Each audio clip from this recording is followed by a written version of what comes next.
شباب، ايه الاخبار؟ يا رب تكونوا بخير. هنبدا النهارده مع بعض درس جديد مع ميس نرمين ثالثه اعدادي. هنبدا درس اللينس. اوكي.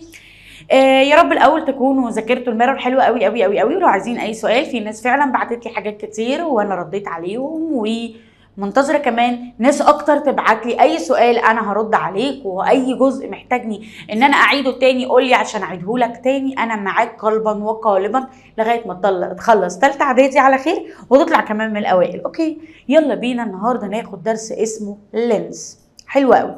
يعني ايه لينس؟ قال لي لينس يعني عدسه. العدسه دي ممكن تبقى جلاس او بلاستيك، المهم تبقى ترانسبيرنت، شفافه. ليه؟ عشان تعدي الضوء. يبقى اللينس هي عباره عن ايه؟ قال لي هي عباره عن ترانسبيرنت ميديا، حاجه شفافه.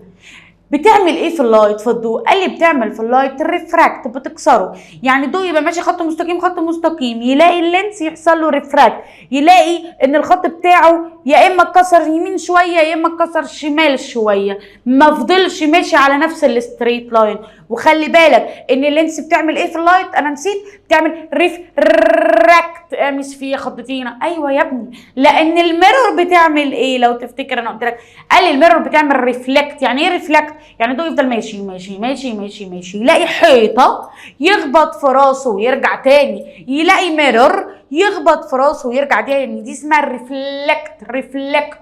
تمام؟ دي الميرور. لكن في حاله اللينس قال لي هي ترانسبيرنت ميديا ذات ايه؟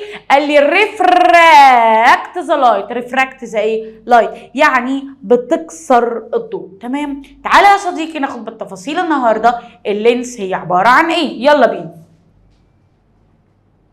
بص يا صديقي، قال لي اللينس هي عباره عن، لسه كنت قايلاها من شويه، كلير جلاس، حاجه ازاز تكون كلير خالص، او ترانسبيرنت بلاستيك، او حاجه بلاستيك تكون ترانسبيرنت. قال لي يا ميس ان انا لو عندي مثلا اللينس كده اهي، وفي كذا شكل لللينس، اوكي، وهقول لك الاشكال بتاعتهم. لو انا عندي اللايت عدى كده ما بيخبطش في راسه ويرجع تاني، لا، بيعدي الناحيه التانيه بس بيحصل له ريفراكت. يعني ايه ريفراكت؟ يعني بينكسر، بدل ما كان بيمشي في نفس الاتجاه كده، لا، انكسر لتحت شويه، وده قصده بكلمه ريفراكت. اوكي، يبقى اللينس ان جنرال هي عباره عن ايه؟ قال لي هي عباره عن ترانسبيرنت ميديا، هي عباره عن ترانسبيرنت ميديا ذات ريفراكت ذا لايت. تمام، ذات ريفراكت ايه؟ ذا لايت. حلو قوي. قال لي اللينس بتتكون نتيجه اتحاد ما بين تو سفير. مش فاهم يعني ايه يا ميس؟ تعالى اقولها لك بالراحه واحده واحده. لو انا عندي عايزه ارسم دلوقتي ميرور، يا اما بجيب تو سفير كده، ادي دايره ازاز وادي دايره ازاز، اللي ما بينهم دي لينس. ادي ده نوع 1 وهقول لك بالتفاصيل، ده اول نوع من اللينس. يبقى لازم اللينس هي عباره عن ايه؟ قال لي هي عباره عن تو سفيريكال سيرفيس، عباره عن دايرتين متحدين مع بعض. او لو انا جبت دايره ازاز كده ودايره ازاز تانيه بعيد عنها، والحته اللي في النص ديت جلاس ازاز، هلاقي ان دي برضو عملت لينس. يبقى ده النوع التاني من اللينس. يبقى انا عندي نوعين من اللينس، بس اهم حاجة ان اللينس العدسة بتيجي نتيجة مين؟ قال لي تو سفيريكال سيرفيس، مش دايرة واحدة زي الميرور، لا، هما اتنين دايرتين مع بعض. تمام؟ يبقى تاني، يبقى ايه هي اللينس؟ it is the transparent media that refract the light. طب ميس بتتكون نتيجة ايه؟ قال لي two spherical surface. يبقى it is the transparent media that refract the light. It is transparent media that refract the light and formed by two spherical surface مش سامعة and formed by two spherical surface. وعرفنا ان عندي نوعين من الميرور. واحدة واحدة يا صديقي هنعرف كل التفاصيل. تعالى دلوقتي نعرف ايه استخدامات اصلا اللينس. قال لي استخدامات اللينس اول حاجة كده هي بنستخدمها في الاي جلاس، النضارات. بنستخدمها فين؟ في النظارات، اي جلاس. تمام. ليه؟ عشان اقدر ريدنج، اقرا، امشي للي نظرهم ضعيف. يبقى نمبر 1 اي جلاس. نمبر 1 ايه؟ اي جلاس. اوكي. اللينس بستخدمها في ايه تاني؟ قال لي بستخدمها في حاجه اسمها تلسكوب. حاجه اسمها تلسكوب. ادي اهو اي جلاس، وتعالى نشوف كمان التلسكوب. تعالى نتفرج يا صديقي على فكره التلسكوب. بص على الفيديو معايا وما تركزش معايا. هو جاب تلسكوب نوع معين وركبه في الكاميرا بتاعه الموبايل. بص ايه اللي بيحصل. شاف كل الاجسام الفضائيه او القمر بمعنى اصح في الفيديو دوت بكلير ايمج، صوره واضحه قصادك. بص واضحه ازاي بكل تفاصيلها.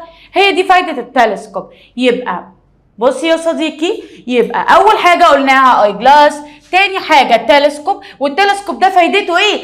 قال لي to form near and enlarge image for the celestial body.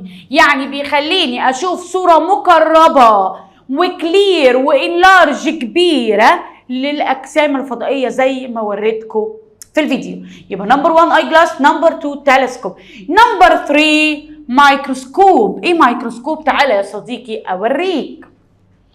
تعالى مع بعض نشوف فيديو الميكروسكوب سوا. ده التلسكوب. اوكي. هو عباره عن لينس. بص بيعمل ايه؟ بيخليني اشوف السيليستيال بودي انلارج كبيره، كلير واضحه قصادي. اوكي. وكانها نير قريبه. ده كده التلسكوب. اوكي. تعال نشوف الميكروسكوب. لا ده برضو فكره تانية من التلسكوب. بص اهو هنا جايبها لك على العمارات البعيده. بص اول ما بيبص في اللينس العدسه بتاعت التلسكوب هيشوف كل حاجه كلير وقريبه خالص. نفس فكره السيليستيال بودي. ده برضو يعتبر. بص اهو بص من العدسه. بص شفتها كانها ايه؟ نير قريبه، انلارج كبيره، كلير واضحه. يبقى التلسكوب فايدته ايه؟ 3 حاجات. ان انا اشوف الاجسام البعيده او الاجسام الفضائيه، اشوفها انلارج كبيره، نير كانها قريبه. بص عمال يقرب ازاي، وكلير واضحه كمان. يبقى ده برضو التلسكوب. اوكي يا صديقي. تعال نشوف الميكروسكوب. جاب لك حته من السوسج وقال يشوفها تحت اللينس بتاعه الميكروسكوب. ركز في الفيديو ده. اوكي. بص ايه اللي هيحصل. ابتدى يظبط اللينس بتاعت الميكروسكوب. بص هيشوف تركيب السوسج من جوه عباره عن ايه. بص وهيبتدي. بص هنا كبر بنسبه قد ايه؟ تايم 40. هنفضل لغايه ما نشوف تايم 100. هيكبرها 100 ضعف. يعني هيكبرها جدا. بص ابتدى يشوف ادق التفاصيل بتاعت السوسج من جوه. بص الجزيئات بتاعت السوسج من جوه عامله ازاي. هو ده الميكروسكوب. يبقى الميكروسكوب انا استخدمته في لغايه دلوقتي. الميكروسكوب قال اللينس استخدمتها لغايه دلوقتي في 3 حاجات: اي جلاس، تلسكوب، ميكروسكوب. اي جلاس، احفظ معايا، اي جلاس، تلسكوب، ميكروسكوب. مره تاني اي جلاس، تلسكوب، ميكروسكوب. اوكي. تعالى يا صديقي نرجع تاني لاستخدامات لينس. يبقى نمبر 1 اي جلاس، نمبر 2 تلسكوب، نمبر 3 ميكروسكوب. اوكي. قال لي الميكروسكوب ده ماجنيفاي، بيكبر كل الاجسام الصغيره that can't be seen by naked eye، اللي ما اقدرش اشوفها بعيني. عارفين وانا في الجامعه زمان كنا بنعمل ايه بالميكروسكوب؟ كنا ساعات بنجيب دروب من الووتر، من الميه، بس ميه راكده او ميه يعني مش نظيفه، مش لازم ميه من الفلتر. اوكي. بحطها على سلايد ازاز وبشوفها تحت الميكروسكوب زي ما عملنا كده في الساسج.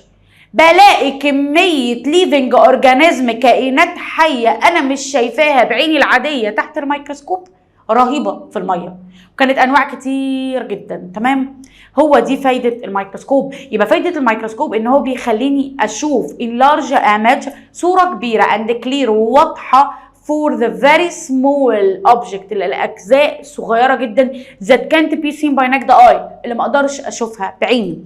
لغايه دلوقتي خدنا استخدامات اللينس ايه هي؟ اي جلاس، تلسكوب، ميكروسكوب. تاني اي جلاس، تلسكوب، ميكروسكوب. حلو. نيجي بعد كده يا صديقي حاجه اسمها بيناكولر. يعني ايه بيناكولر؟ قال لي البيناكولر دي اللي بتخليني اشوف الاجسام البعيده قوي. يبقى قلنا رابع استخدام لللينس هي البيناكولر، اللي هو المنظار المقرب، منظار كبير كده بيقرب لك الاجسام البعيده. طيب رقم يعتبر 5 قال لي بستخدم كمان اللينس في ماجنيفايد لينس. ماجنيفايد ايه؟ لينس، يعني العدسات المكبره، عشان اقدر اشوف السمول بارت، الاجزاء الصغيره جدا. يبقى استخدامات اللينس لغايه دلوقتي اللي انا خدته ايه؟ يلا مع بعض يا صديقي نبتدي نحفظهم مع بعض.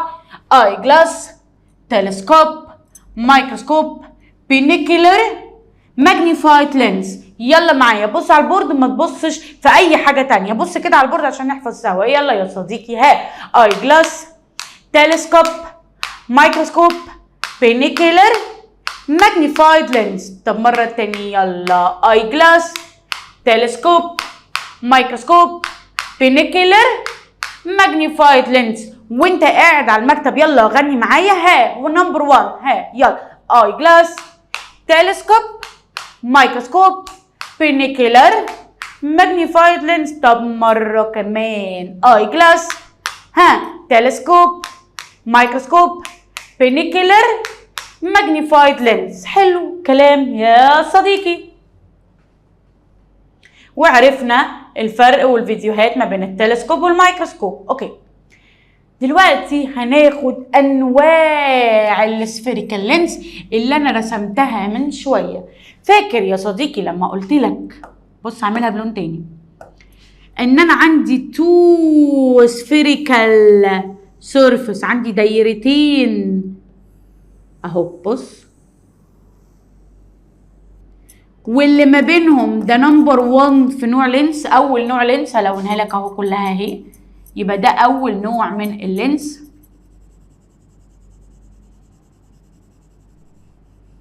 النوع التاني برضو 2 spherical surface بس بعاد عن بعض، والسطح اللي ما بينهم ده نوع تاني من اللينس اهو ده. يبقى انا عندي 2 types of lens، عندي نوعين من اللينس.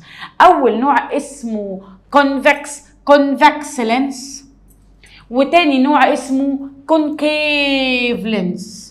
convex lens وكونكيف lens. الحصه اللي فاتت خدنا برضو concave mirror وكونفكس ميرور، فاكرين؟ قلت لكم ايه لما ساعتها قعدنا نشرحها مع بعض؟ قلت لكم الميرور جوه كونكيف بره كونفكس. لما يكون سطح المرايه هو اللي جوه الانر سيرفيس ده اسمه كونكيف، لما يكون سطح المرايه هو اللي بره الاوتر سيرفيس ده كونفكس. وقلت لكم ركز قوي في المعلومه اللي انا هقولها دي، وقلت لكم ان الكونكيف ميرور دي ايه؟ بنسميها كولكت ذا لايت، بتجمع الضوء. لكن الكونفكس بتعمل ايه؟ دايفيرج ذا لايت، يعني بتفرق وبتبعد الضوء. تعالوا بقى عند اللينس، تعالوا ناخد النهارده تحدي نيمو. فاكرين تحدي نيمو؟ النهارده التحدي السابع في كشكول نيمو، واتفقنا ان الكشكول دوت لو ذاكرت منه اخر السنه خلاص كده ان شاء الله يا رب ببركه ربنا وبمعونته هنقفل الساينس. بص يا صديقي، التحدي النهارده تحدي نيمو رقم 7. اوكي، هتعمل كومباريزون ما بين الميرور واللينس. اوكي، هتعمل كومباريزون ما بين الميرور واللينس. اول كومباريزون انا قلتها لك دلوقتي اهي، اول حاجه، اول بوينت في الكومباريزون ايه؟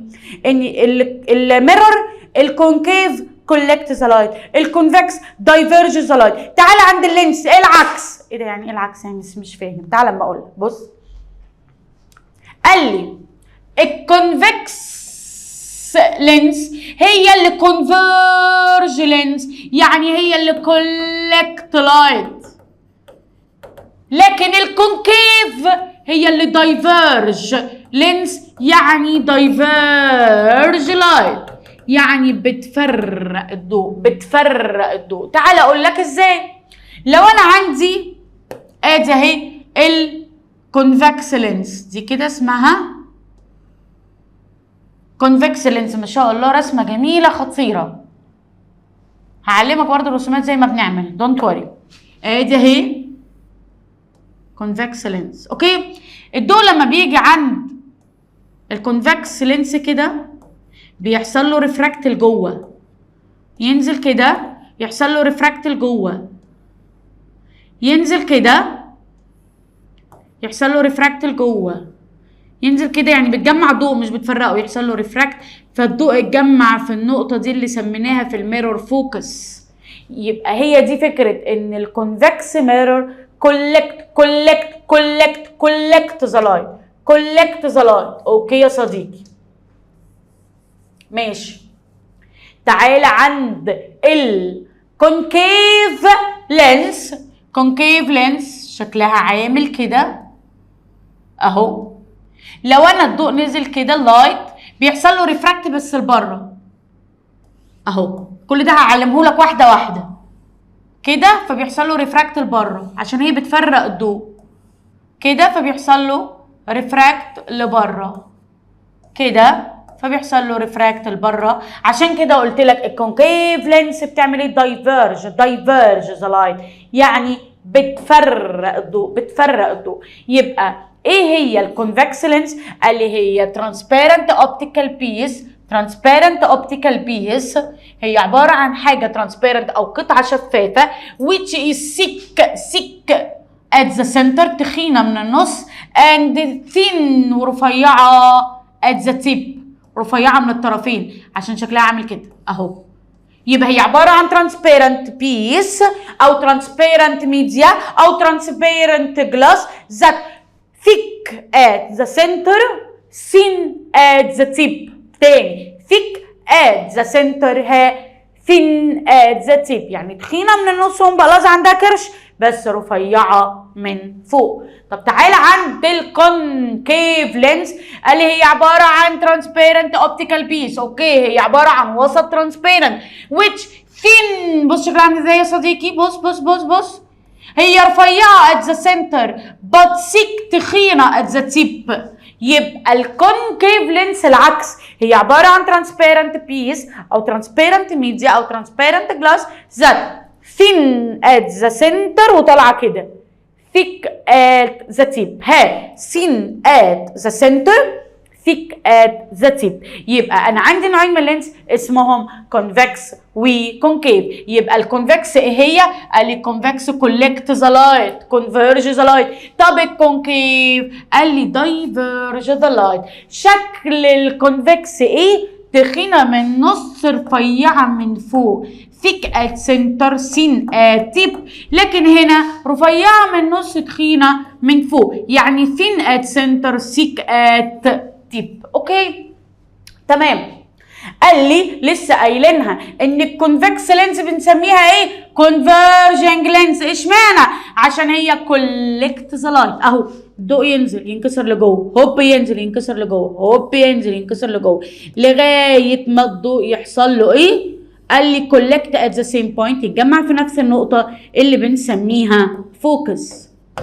يبقى الكونفكس لينس بتعمل ايه؟ كولكت ذا لايت. لكن الكونكيف لينس بسميها دايفرجنج لينس. ليه؟ عشان هي سيباريت لايت راي او دايفرج لايت، بتفرق الضوء اهو. بص يا صديقي اهو، الضوء جاي كده انكسر لبره، جاي كده انكسر لبره، جاي كده انكسر لبره، بص اهو. فهي بتفرق الضوء. اوكي تمام يا صديقي. تعالى نكمل. طيب الحصه اللي فاتت لخصت لكم وعملت لكم رسمه واحده فيها كل الكونسبتس بتاعه الميرور في دايره واحده. تعالى النهارده برضو في دايره واحده الخص لك كل الكونسبت بتاعه اللينس، بس مش هتبقى دايره واحده يا ميس انت اتلخبطتي، وانا ما اتلخبطتش ولا حاجه، بس هقولها لك اهو ان المفروض ان اللينس عباره عن تو سفيريكال سيرفيس. تعالى بص كده يا صديقي، ادي اهو. طبعا الرسمه هتلاقوها معوقه شويتين 3 4 بس اوكي اهو. مش حلو، نعملها تاني بطريقه احلى. بص ادي دايره وادي دايره. هنعمل دلوقتي مثلا كونفكس لينس، وكده كده نفس ايه؟ كونكيف. اوكي تعالى نلخص فيها كل اللي احنا هناخده. اول حاجه في حاجه اسمها سنتر اوف كيرفيتشر اوف ذا لينس. حلو. ايه السنتر اوف كيرفيتشر؟ قال لي it is the center of the sphere، هو السنتر بتاع الدايره. where this face is a part of it، اللي منها اللينس جزء من الدايره دي.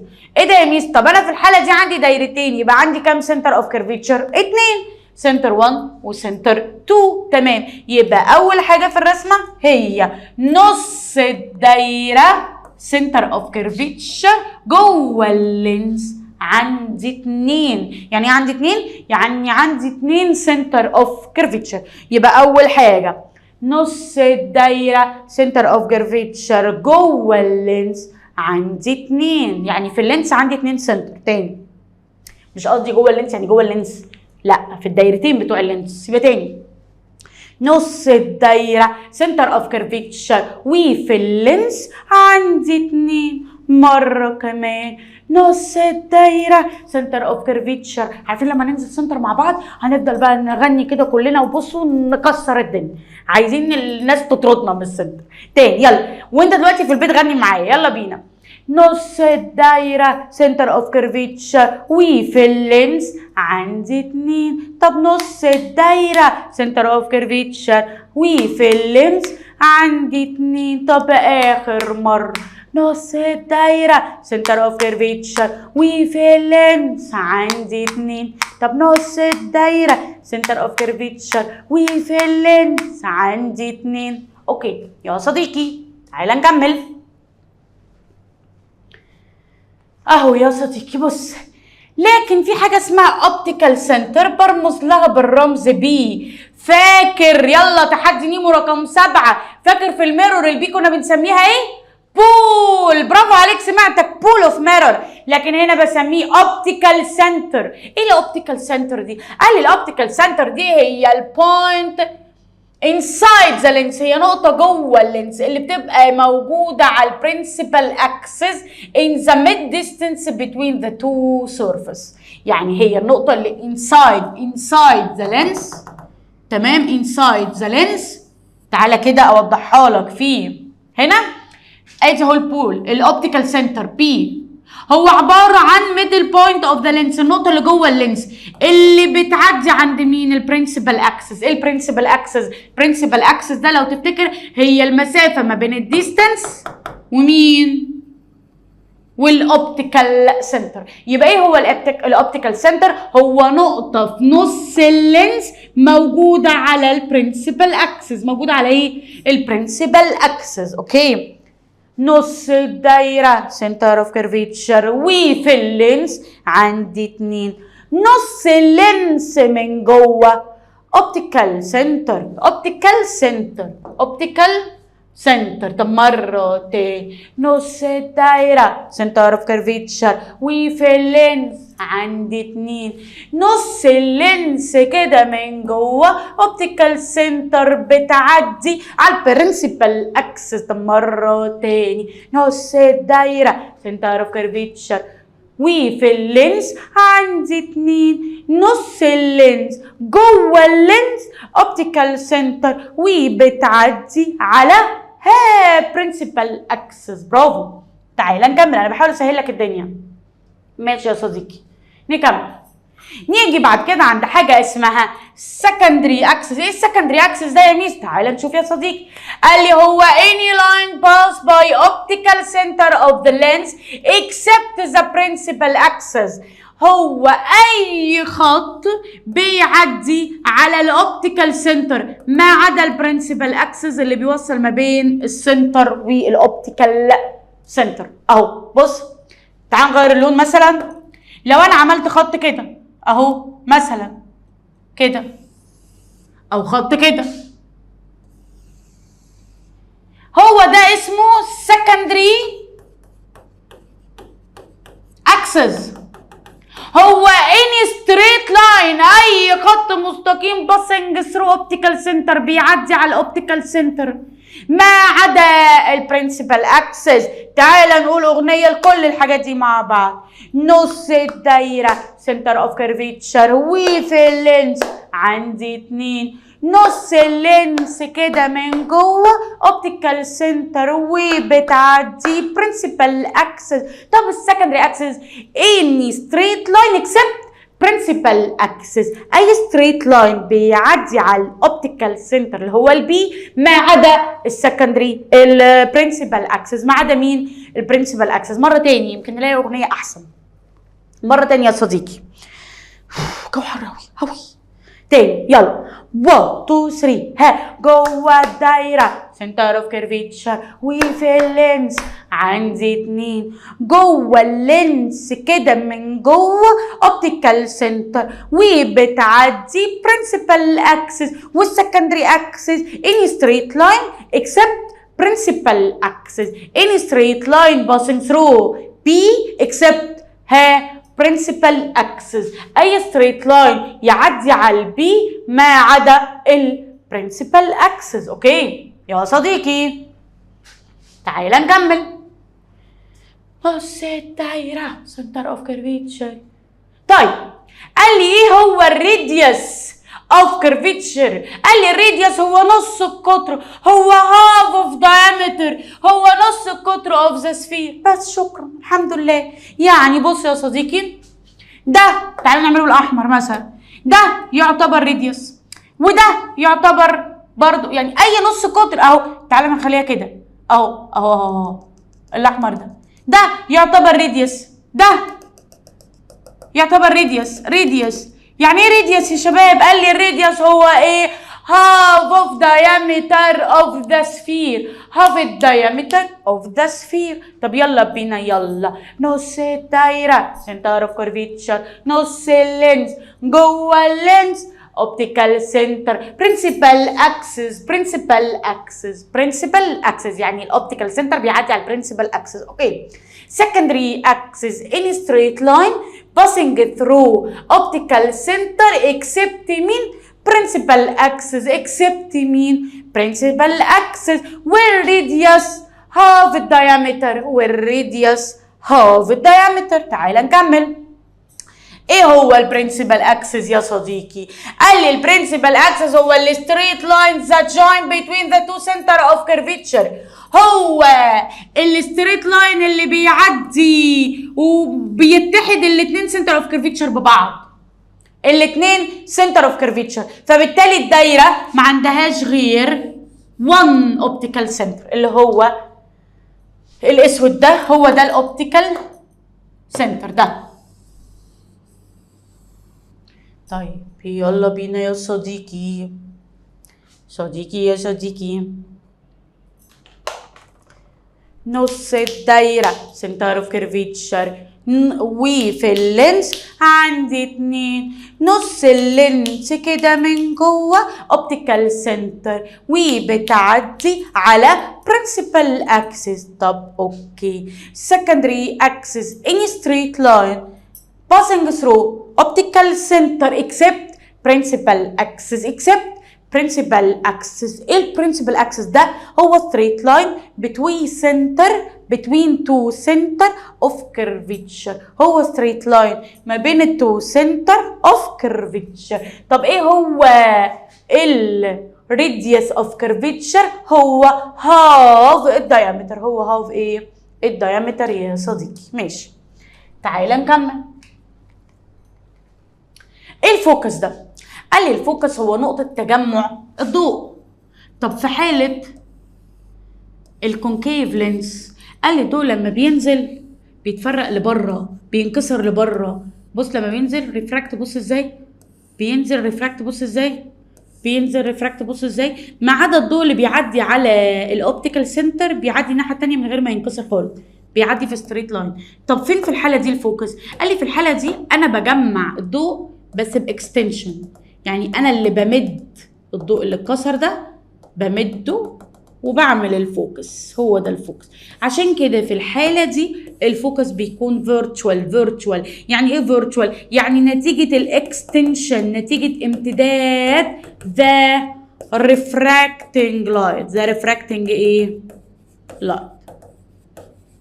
اوكي. يبقى الفوكس هو The point of collection of refracting light هو نقطة تجمع الأشعة اللي انكسرت في حالة الكونفكس لينس، لكن في حالة الكونكيف هو ال point of collection of extension امتداد الريفراكتنج لايت، عشان كده بقول عليه virtual focus. أهو تعالى نقرأ مع بعض يا صديقي. قال لي الفوكس هو it is the point of collection of refracting light ray في حالة الكونفكس لينس، لكن بيكون هو ال point of collection of extension في حالة الكونكيف لينس ورسمتها لك. اوكي. It is produced when a beam of light بيجي نتيجة لما حزمة كبيرة جدا من الضوء تمام parallel ray full parallel to the principal axis of the lens، بيجي نتيجة ان كذا ضوء نزل ماله عمود باراليل موازي للبرنسبل اكسس اللي هو ده البرنسبل اكسس. اي ضوء بيجي باراليل للبرنسبل اكسس بيحصل له ريفراكت يتجمع عند الفوكس، او الاكستنشن بتاعه يتجمع عند الفوكس. عشان كده بقول ان هو الريل حقيقي في حالة الكونفكس لينس لان هو نتيجة الريفراكتنج لايت راي نفسه، لكن بيكون فيرتشوال مش حقيقي في حالة الكونكيف. اشمعنى؟ عشان هو نتيجة امتداد وليست الضوء نفسه، extension of light refraction. وبالتالي قال لي ان اللينس has two focuses، يعني عندها اتنين فوكس. اوكي يا صديقي، حلو الكلام. يبقى جوه تعالى نراجع كده مع بعض. جوه الدايره سنتر اوف كيرفيتشر وفي اللينس عندي اتنين. جوه اللينس كده من جوه اوبتيكال سنتر وبتعدي على البرنسبال اكسس. عندي كمان secondary axis in straight line passing through optical center except ايه principal axis. except مين principal axis؟ except فين principal axis والراديوس half of diameter half of diameter. طب يلا. والفوكس collection of light refraction في حالة مين؟ convex lens، أو هو إيه؟ collection of extension of light refraction collection بتاع مين؟ الاكستنشن في حالة ايه؟ concave lens في حالة ايه؟ concave lens. اوكي. المسافة ما بين الاوبتيكال سنتر والفوكس، المسافة دي بسميها focal length. المسافة ما بين الاوبتيكال سنتر والفوكس المسافة دي بسميها focal length. اوكي يا صديقي، تعالى مع بعض ناخد سؤال. هو ليه؟ بس قبل ما ناخد سؤال تيجوا نراجع بسرعه بالرسمه عشان ده التحدي بتاعنا. خلي بالك. يلا بص على الرسمه كده وافتكر معايا احنا كنا بنقولها ازاي. يلا بينا. هقولها مرتين، مره وانا بشاور عشان افكرك، ومره وانا مش بشاور وبعيده وانت هتعرف لوحدك. يلا 1 2 3. جوه دايره سنتر اوف كيرفيتشر وفي اللينس عندي اتنين. جوه اللينس كده من جوه اوبتيكال سنتر بيعدي على البرنسبال اكسس secondary axis in straight line passing through optical center except ايه؟ principal axis. except مين؟ principal axis. except فين؟ principal axis. طب اوكي. radius of curvature half diameter. radius of curvature half diameter. طب radius of curvature half diameter. اوكي. طب ايه هي الفوكس؟ point of collection of refracting light ray او extension of refracting light ray. طب اوكي. distance between focus and optical center focal length. distance between focus and optical center focal length. اوكي. تعال نشوف السؤال بيقول لي ايه. give reason. ليه اللينس has two center of curvature؟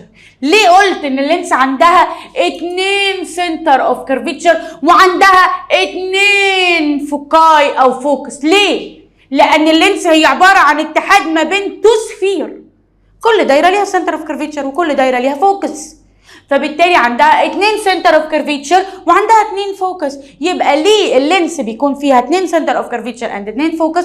because it result from 2 spherical surface، عشان هي نتيجه 2 دايرتين.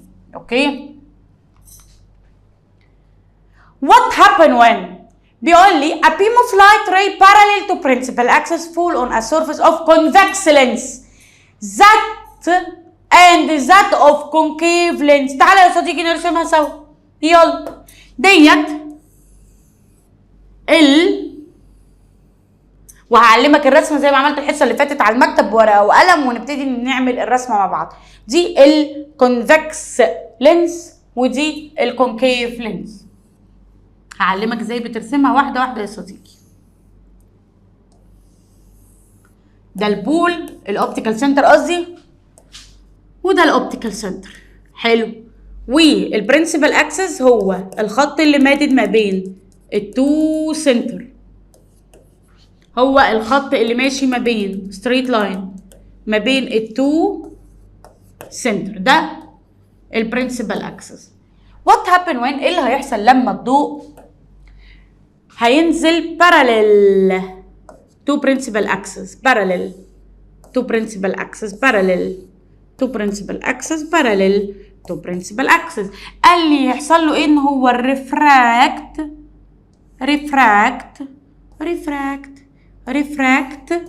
passing to focus. هو هيحصل ان هو هيحصل له ايه؟ ريفراكت هينكسر passing to مين؟ focus. طب تعالى هنا قال لي هيحصل له ريفراكت بس لبره. بص هيحصل له ريفراكت بس لبره، هيحصل له ريفراكت بس لبره، هيحصل له ريفراكت بس لبره، فبالتالي diverge the light، يعني بيفرق الضوء. تعال نشوف الإجابة. دينا رسمنا، تعال نشوف الإجابة هتقول إيه. بيقول لي الكونفكس lens is a parallel light ray passing through the convex lens, then they are converged in a lit point which known as the focus. برافو. يعني الضوء هيحصل له ريفراكت عند نقطة التجمع اللي هنسميها فوكس. طب في حالة الكونفكس. طب في حالة الكونكيف يا صديقي قال لي البارالل راي باسنج ثرو ذا كونكيف لينس. كونكيف لينس اللي هي دي اللي هي بتفرق الضوء، بتخلي الضوء يطلع لبره. حلو. حصل ايه؟ قال لي دايفيرج ذا لايت. حلو تمام، بس الاكستنشن بتاعه اللي بيحصل قال لي كولكتد بيتجمع اند فورم فوكس. تعال ارسمها لك تاني يا صديقي. تاني اهو، ادي الكونفكس لينس وادي الاوبتيكال سنتر، ادي الكونكيف لينس وادي الاوبتيكال سنتر. ايه اللي هيحصل؟ طب فين اصلا البرنسبل اكسس؟ سنتر اوف كيرفيتشر 1 سنتر اوف كيرفيتشر 2 هو الخط اللي بيمر ما بينهم وبيعدي على الاوبتيكال سنتر. ادي السنتر الاول، ادي السنتر الثاني، وهو ستريت لاين باسنج تو اوبتيكال سنتر، هو لازم يعدي على الاوبتيكال سنتر. ايه اللي هيحصل لما اللايت باراليل ريفراكت باسنج تو فوكس؟ باراليل ريفراكت باسنج تو فوكس، باراليل ريفراكت باسنج تو فوكس، باراليل ريفراكت باسنج تو فوكس. طب تعالى هنا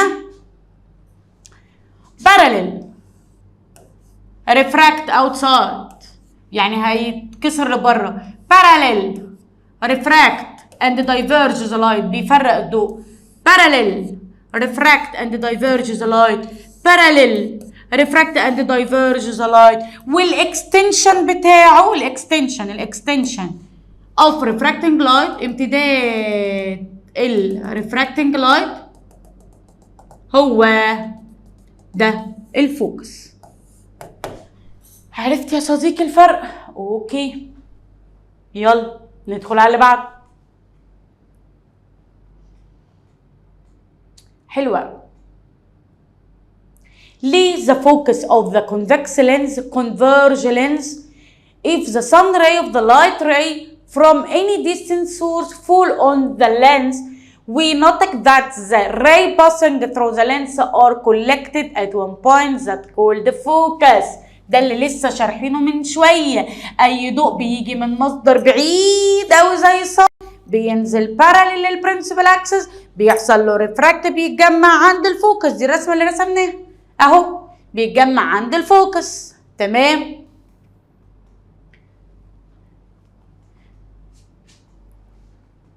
دي تجربة اوكي، يعني مش مطالب انك تفهمها قوي. هو كل الموضوع ان هو بص يا صديقي برضه عشان اقولها عشان قدام ربنا انا معاك خطوة خطوة. احنا جبنا سكرين وجبنا كونفكس لينس عدسه وجبنا مصدر ضوء بس بعدناه شويه، فلقينا ان الضوء بيعدي الناحيه الثانيه. هلاقي لك فيديو انا حاطاه المفروض، يا رب يا ميشو تكون حاطه في الباوربوينت. اوكي، هلاقي فيه سبوت اوف لايت تجمع من الضوء كده، هو ده الفوكس. بس دي تجربه بتوضح لي مش اكتر. طيب which of the opposite lens has larger focal length؟ انا عندي دي convex lens ودي برضو convex lens، بس لو تاخد بالك ديت convex بتاعها اكبر يعني more thick at the center، يعني غليظة، عندها كرش كبير من النص. لكن لو خدت بالك هنا يا صديقي هتلاقي ان هي less thickness at the center، يعني اقل شوية. طب ميس هو في فرق ما بينهم؟ وركز في الحته دي عشان هناخدها في اخر سلايد خالص في الدرس، هفكرك بيها. قال لي دلوقتي ايه اللي هيحصل لو الضوء نزل باراليل تو برنسبل اكسس؟ البرنسبل اكسس ادي السنتر الاول ودي السنتر الثاني، البرنسبل اكسس ده اللي في النص، ده البرنسبل اكسس. ايه اللي هيحصل لو الضوء نزل باراليل للبرنسبل اكسس؟ ميس انت قلت ان هو الريفراكت هيتكسر باسنج تو فوكس. انا قلت كده، بس تعالى كده بص الرسمه ايه اللي هيحصل لما الضوء نزل باراليل. حصل له ريفراكت بس على مسافه بعيده من الاوبتيكال سنتر، على مسافه بعيده من الاوبتيكال سنتر، على بال ما الضوء اتجمع اهو، على مسافه بعيده من الاوبتيكال سنتر. فالفوكال لينس اللي هو المسافه ما بين الاوبتيكال سنتر والفوكس هتبقى كبيره. يعني لو اللينس رفنعه شويه الفوكال لينس هيبقى كبير، لان الضوء بينكسر بعيد عن اللينس، فالفوكال لينس هيبقى كبير. ركز، الفوكال لينس هيبقى ايه؟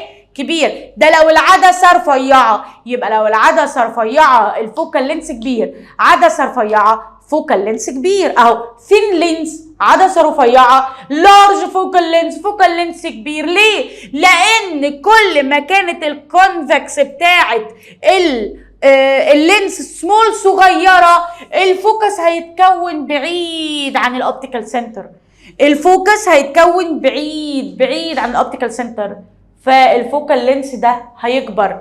يبقى لينس رفيعه فوكال لينس كبير، لينس رفيعه فوكال لينس كبير، لينس رفيعه فوكال لينس كبير. ليه؟ لان الضوء لما انكسر اتجمع عند فوكس على مسافه بعيده من الاوبتيكال سنتر. اوكي، طب لو انا عندي ثيك لينس عدسه تخينه هلاقي الفوكال لينس بتاعها سمول صغير. بص ليه؟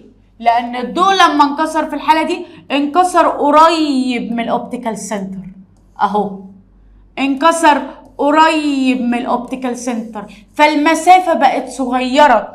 يبقى عدسه تخينه اوبتيكال فوكال لينس صغير. تاني عدسه رفيعه فوكال لينس كبير. طب عدسه تخينه فوكال لينس صغير. طب مره كمان يلا، عدسه رفيعه فوكال لينس كبير، عدسه تخينه فوكال لينس صغير، عدسه رفيعه فوكال لينس كبير، عدسه تخينه فوكال لينس صغير. اوكي، وعرفنا الاسباب. تمام، حلوة قوي. تعالى نعرف القوانين عشان نقدر نرسم مع بعض. ايه ده، في رسومات زي الميرور؟ طبعا في رسومات زي الميرور. بص يا صديقي، ادي اللينس اهي، هعلمك ازاي بترسمها كده كده، بس ناخد الرولز الاول. ادي لينس كونفكس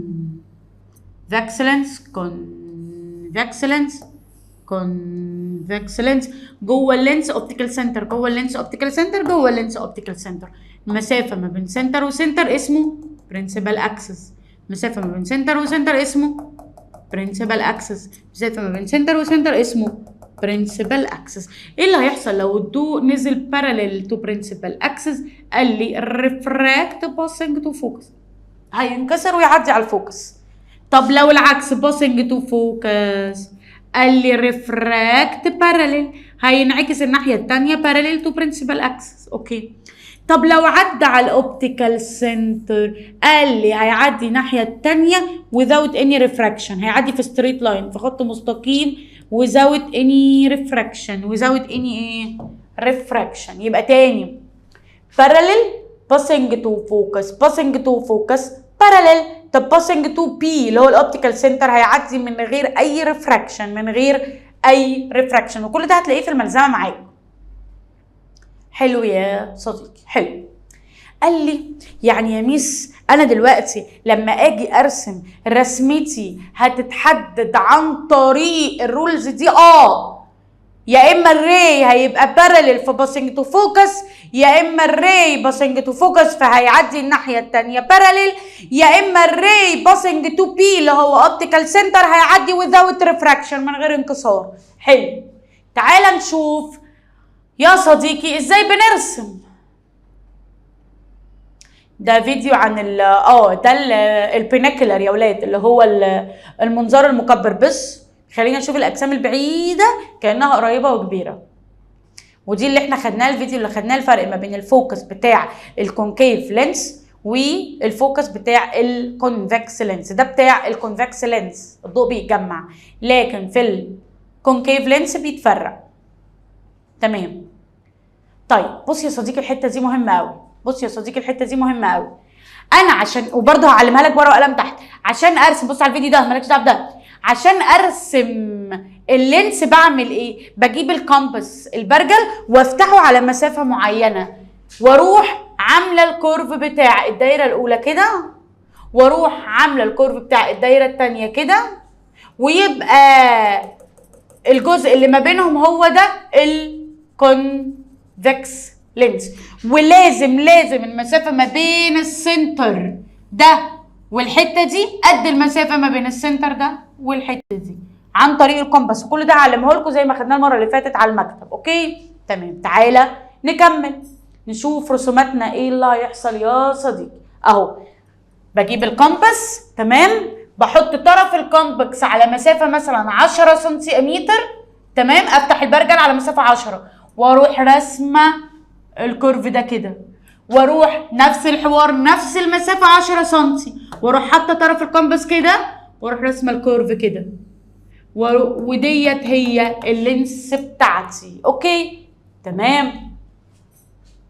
اهو وابتدي احدد لو المسافه دي كلها 10 لازم المسافه دي قصادها تبقى 10. طيب ولازم شرط كمان ايه؟ ان الفوكس يبقى في النص، يعني على مسافه 5 من هنا و5 من هنا عشان هو 10. 5 من هنا و5 من هنا، لازم الفوكس في النص. اوكي كل ده يا صديقي خدناه وسهل جدا. حلو الكلام. تعالى يا صديقي هعلمك الرسومات لوحدي. اوكي وبعد ما اعلمها لك هنا على البورد هوريها لك بالجهاز اللي احنا خدناه قبل كده او الابلكيشن اللي انا وريته لك في الميرورك هنا، وكمان هنزل اصوره من المكتب عشان خاطر تتعلم بورقه وقلم ازاي تجمع وتشوف. اوكي هنبدا بالكونفكس لينس. اول حاجه انا قلت هجيب البرجل وافتحه واعمل هنا سنتر 1 واروح راسم البرجل بكيرف كده على مسافه 10 سم، نفس الحوار من هنا نفس ال10 سم، واروح راسم الكيرف كده. حلو الكلام. طب في النص ما بين الاتنين، في النص بالظبط لازم الاوبتيكال سنتر. حلو. واروح عامله ستريت لاين. تمام. طبعا هتلاقي الخطوط جميله عندي بس اوكي يعني قشطه ماشي. لازم لو ده 10 سنتي لازم في النص بالظبط على مسافة 5 فوكس، وهنا ده لازم يبقى قد ده بالظبط برضو 10 سنتي في النص بالظبط الفوكس. حلو الكلام. تعالى يا صديقي نرسم. لو انا جبت جسم، ادي الجسم حطيته هنا، تعالى نطبق القوانين معايا يا صديقي، يلا بينا. قال لي الضوء هينزل، لازم حاجه كمان يا ولاد، لازم اعمل بس الخط ده عشان هيساعدك شويه في الرسم، اللي هو بتاع نص اللينس من جوه. بالمسطره هتعمل خط باراليل تو برنسبل اكسس، فهيعدي، لازم يعدي عند الفوكس ده اهو، عدى عند الفوكس. طيب الري التاني نازل على الفوكس، ده القانون التاني، نازل على الفوكس، نازل. طبعا انا الخط عندي هتلاقيه مش فظيع لان انا برسم كده مش بمسطره. يجي يعدي هيعمل ايه؟ ريفراكت باراليل. تاني معلش يا صديقي هرسمها تاني خطوات واحده. هجيب الكومباس، هحدد مكان السنتر الاول، مكان السنتر التاني 10 سنتي، افتح البرجل ارسم الكيرف بتاعي كده، والناحيه العكس ارسم الكيرف بتاعي كده، وفي النص ما بين ده وده البول هعمل خط مستقيم ما بين السنتر الاول والسنتر التاني، وفي النص لازم فوكس، اول حاله انا جبت الجسم عندي اهو حطيته هنا، اول ري باراليل حصل له ايه؟ passing to focus. طب تاني ري passing to focus باراليل اهو، باراليل. اوكي، طب فين يا ميس الصوره؟ قال لي الصوره هي نتيجه التو ريفراكتنج ري لما تقابلوا مع بعض اهو، ادي التو ريفراكتنج ري لما تقابلوا مع بعض، يبقى هي دي الصوره. خدت بالك من حاجه؟ نفس الميرور، لو الجسم اتكون بعد السنتر او يعني حطيته بعد السنتر، الصوره اتكونت فين؟ قبل السنتر على مسافه صغيره من البرنسبل اكسس. حلو، يبقى اول حاجه الجسم، كل ده برضو هعمله لك على المكتب، الجسم بعد السنتر، الصوره قبل السنتر، يعني على مسافة at a distance smaller than، أصغر من principal axis. اوكي، الصورة انت اللي هتقول مقلوبة ولا معدولة يا صديقي؟ برافو عليك، مقلوبة، inverted مقلوبة. حلو، واخد بالك من حاجة يا صديقي؟ بصي دي مسافة قد ايه وبصي دي مسافة قد ايه، يعني صغيرة ولا كبيرة؟ هتلاقي ايه؟ برافو عليك، مينيمايزد، صغيرة. يبقى أول حاجة هي موجودة قبل السنتر، مقلوبة وصغيرة. في حاجة صعبة؟ حلو، جرب كده ارسم لوحدك وبرضه هعلمك ترسم برضه. تعالى نشوف في الباوربوينت بيقول لنا ايه يا صديقي. اهو نفس الخطوات اللي انا عملتها، رسمت كيرف اللينس، عملت البرنسبل اكسس، في النص الفوكس، اول ضوء نزل باراليل انعكس باسنج تو فوكس، تاني ضوء باسنج تو فوكس المفروض هيعدي باراليل. هو هنا زود القانون الثالث عادي اللي هو باسنج تو اوبتيكال سنتر، عدى الناحيه الثانيه ايه؟ عدى الناحيه الثانيه وزود ريفراكشن، وشاف نقطه تجمع التوري مع بعض، لقى ان هي دي الصوره. اولا انفيرتد مقلوبه، تاني حاجه موجوده على مسافه اصغر من البرنسبل اكسس يعني قبل السنتر اهي، قبل السنتر، ومينيمايزد، صغيره. اوكي، اهي صفات الصوره موجوده فين؟ قال لي بتوين الفوكس اند سنتر. حلو، يعني على مسافه اصغر من الاوبتيكال سنتر البرنسبل اكسس. طب وصفاتها ايه؟ قال لي صفاتها بتكون انفيرتد مقلوبه، وطالما انفيرتد تبقى ريل. اوكي، اند دايمنشن اللي هي سمولر اللي هي مينيمايزد، صغيره هي. اوكي ماشي، تعالى ناخد اكزامبل تاني.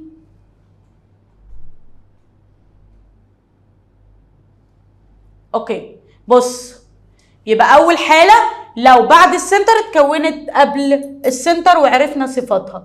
تعالى نرسم كيس تانية، نفس الخطوات، هجيب البرجل احدد السنتر الاول والسنتر التاني مسافة 10 سنتيمتر، وهرسم الكيرف بتاع اللينس الناحية دي والناحية دي، وهاجي في النص بالظبط هحط الاوبتيكال سنتر وهعمل خط مستقيم ما بين السنتر الاول والسنتر التاني، وهو ده البرنسبل اكسس. حلو.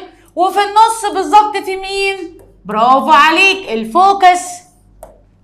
طيب المرة دي الجسم موجود قبل السنتر، يعني ما بين الفوكس والسنتر اهو جسم. تعالى نقول برضو نفس القوانين، لو parallel passing to focus، طب لو passing to focus parallel. وممكن اعمل القانون الثالث، لو passing to optical center هيعدي من غير اي ريفراكشن. فين الصورة؟ تعالى نشوف سوا. اهي نقطة تجمع كل اللاين. طيب يبقى اول صفة، لو الجسم موجود قبل السنتر. يعني ايه قبل السنتر يا ميس؟ يعني between السنتر and focus، هلاقي ان الصورة اتكونت فين؟ قال لي الصورة اتكونت بعد السنتر. بعد اهي، بص على مسافة بعد السنتر، يعني على مسافة at a distance، على مسافة larger than، أكبر من the principal axis، على مسافة أكبر من البرنسبل أكسس.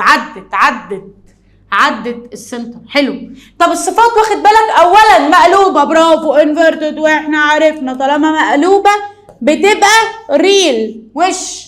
طب انت واخد بالك كبيرة ولا صغيرة؟ برافو عليك، كبيرة، اسمها ماجنيفايد. يا سيدي نسيت في الامتحان كلمة ماجنيفايد، اكتب ان هي larger than body او larger than object.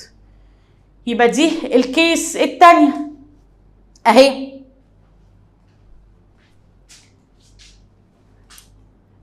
اهي لو ما بين السنتر والفوكس الصورة اتكونت بعد السنتر اهي. بص الجسم صغير، الصورة كبيرة ومقلوبة لتحت، وطالما مقلوبة تبقى ريل. اوكي تمام. تعالى ناخد كيس تانية مع بعضينا.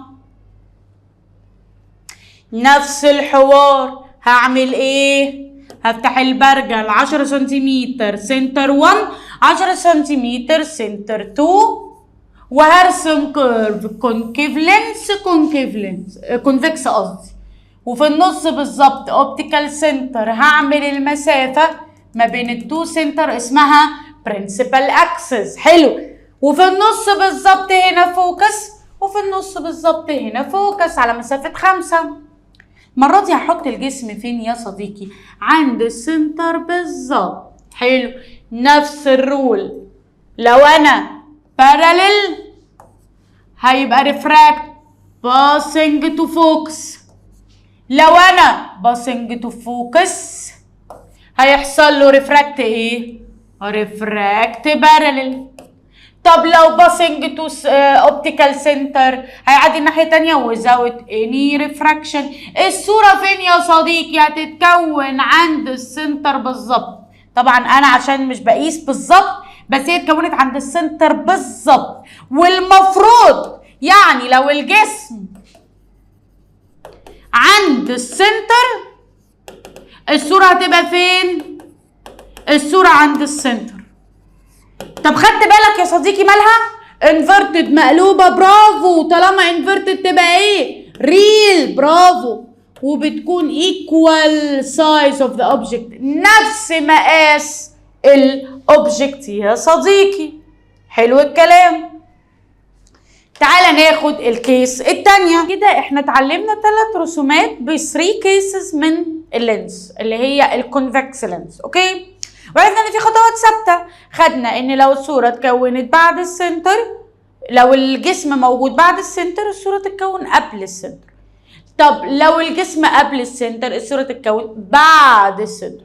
طب لو الجسم عند السنتر بالظبط الصورة تتكون عند السنتر بالظبط. تعالى ناخد الكيس رقم 4 وعرفنا ان في خطوات ثابته يا صديقي. ايه هي الخطوات الثابته؟ ان انا بقيس سنتر اوف كيرفيتشر وبفتح الكومباس، ادي سنتر 1 على مسافه 10 سنتيمتر وبرسم بالكومباس الكيرف الاول كده، وباجي اقيس نفس المسافه ادي السنتر الثاني 10 سنتيمتر برضو وبرسم الكيرف التاني هنا، ولازم في النص ما بين العشرة دي والعشرة دي في النص بالظبط الاوبتيكال سنتر اللي هو الرمز P، وبعمل ستريت لاين خط مستقيم اللي هو البرنسبل اكسس. لازم يعدي على الاوبتيكال سنتر اهو. اوكي ده البرنسبل اكسس. اوكي ولازم لو المسافه دي 10 عند 5 بعمل فوكس في النص بالظبط، والمسافه دي 10 عند النص بعمل فوكس يا صديقي، ودي الخطوات الثابته. اوكي تعالى دلوقتي ناخد لو الجسم جه عند الفوكس. يلا بينا، ادي الجسم بتاعي اتكون عند الفوكس ادي اهو. هنعمل نفس الرولز. ايه هي الرولز يا حبيبي؟ ان الضوء هينزل فول باراليل تو برنسبل اكسس، ريفراكت لما يحصل له ريفراكت باسنج تو فوكس. اوكي طب لما باسنج تو اوبتيكال سنتر هيعدي الناحيه الثانيه without refraction. ايه يا ميس فين الصوره؟ تعالى كده نجرب يا صديقي نعمل اكستنشن لده، والنبي لو عملت لاخر البورد مش هيحصل حاجه. طب نعمل اكستنشن لده برضه مش هيتقابلوا.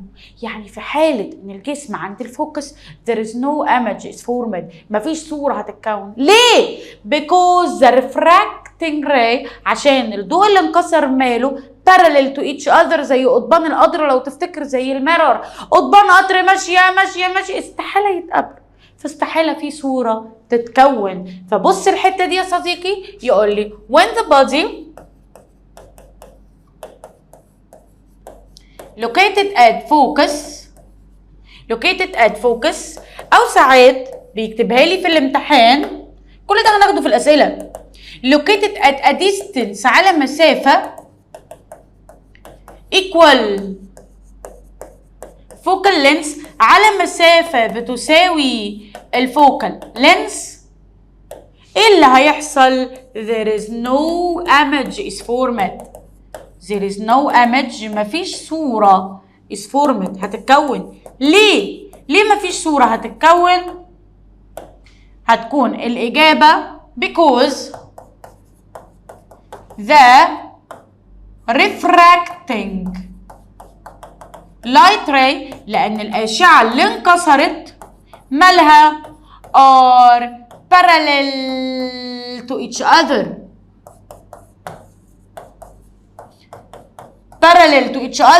فبالتالي so can't collect، مش هينفع يتجمعوا at a point عند نقطة معينة. تمام يا صديقي؟ اوكي يبقى احنا لغاية دلوقتي خدنا 4 cases. تعالى نراجعهم. الجسم بعد السنتر الصورة قبل السنتر وصغيرة مقلوبة. الجسم قبل السنتر الصورة بعد السنتر وكبيرة ومقلوبة. الجسم عند السنتر الصورة عند السنتر وقد بعض ومقلوبة. الجسم عند الفوكس no image. الجسم عند الفوكس no image. تاني، الجسم بعد السنتر الصورة قبل السنتر صغيرة ومقلوبة. الجسم قبل السنتر الصورة بعد السنتر وكبيرة ومقلوبة. الجسم عند السنتر الصورة عند السنتر equal ومقلوبة. الجسم عند الفوكس no image. الجسم عند الفوكس no image. اوكي تعالى ناخد الافكار الاخرى. طيب قال لي لو انا جبت very far source of light، مصدر للضوء بعيد جدا جدا جدا جدا زي الصن، فكل اللايت راي هتيجي باراليل فيحصل لها ريفراكت ات فوكس ولو عدى عند الاوبتيكال سنتر اهو هيعدي الناحيه الثانيه من غير ما يحصل له ريفراكت، فالصوره هتتكون كانها دوت نقطه ات فوكس عند الفوكس، ودي بتكون ريل. يبقى لو الجسم فيري فار الاشعه كلها هتيجي باراليل هتتجمع كانها دوت نقطه عند الفوكس. اوكي تمام يا صديقي، يبقى احنا كده خدنا تقريبا 5 كيسز.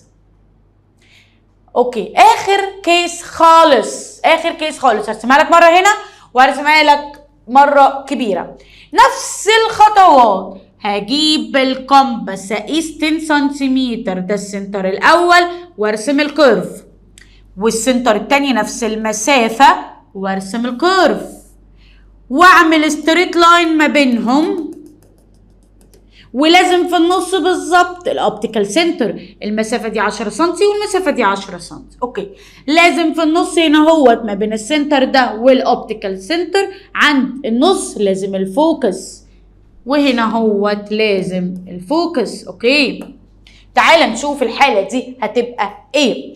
قال لي لو انا جبت المره دي الجسم حطيته على مسافه اقل من الاوبتيكال سنتر، يعني ما بين الاوبتيكال سنتر اقل من الفوكال لينس، قصدي ما بين الاوبتيكال سنتر، بص معايا وانا برسم، والفوكس، حطيت الجسم هنا. طب يلا يا صديقي مع بعض ايه اللي هيحصل؟ قال لي ايه اللي هيحصل كالاتي. اول لايت هينزل باراليل هيحصل له باسنج تو فوكس. اوكي تاني لايت باسنج تو اوبتيكال سنتر هيعدي الناحيه الثانيه من غير ما يحصل له اي ريفراكت. طب فين يا ميس دلوقتي الصوره؟ قال لي هنعمل اكستنشن للتو راي دول اهم، هلاقي ان التو راي اتجمعوا كونوا لي الصوره هنا اهي الصوره. خدت بالك ايه صفات الصوره؟ اتكونت behind the body، ما ده الجسم، اتكونت ورا الجسم. يبقى اول حاجه الامج formed behind the body، اتكونت ورا الجسم. طب صفاتها ايه لو تاخد بالك؟ صغيره ولا كبيره؟ ايه الفرق؟ برافو ماجنيفايد، كبيره. طب تاني حاجه مقلوبه ولا معدوله؟ برافو معدوله، بتتقال erect او upright، معدوله. وطالما معدوله تبقى virtual. تبقى ايه virtual؟ في حاجه صعبه يا صديقي؟ يبقى لغايه دلوقتي خدنا كام كيس؟ خدنا 6 كيسز. تعالوا مع بعض نقولهم، يلا بينا. الجسم بعد السنتر، الصوره قبل السنتر صغيره ومقلوبه.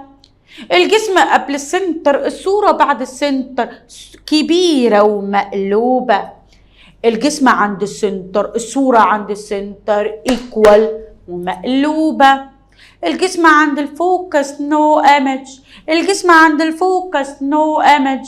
طب والصن، الجسم الصوره فين؟ عند الفوكس. الصوره فين؟ عند الفوكس. الجسم قبل الفوكس ما بين البي والفوكس هتتكون ايه؟ behind the body ومعدوله وكبيره. في حاجه صعبه يا صديقي؟ لا. يبقى احنا كده خلصنا رسومات الكونفكس لينس. تعالى مع بعض نشوف الكونكيف لينس رسمتها هتبقى عامله ازاي. اولا بص يا صديقي اهي، بيقول لي ايه؟ هجيب وارسم ادي الدايرتين اهم، دايره كده ودايره كده. طبعا ايه دي تكملتها كده، ها دايره كده كامله كده، ودي برضو نفس الحوار دايره كامله كده. خلاص اوكي.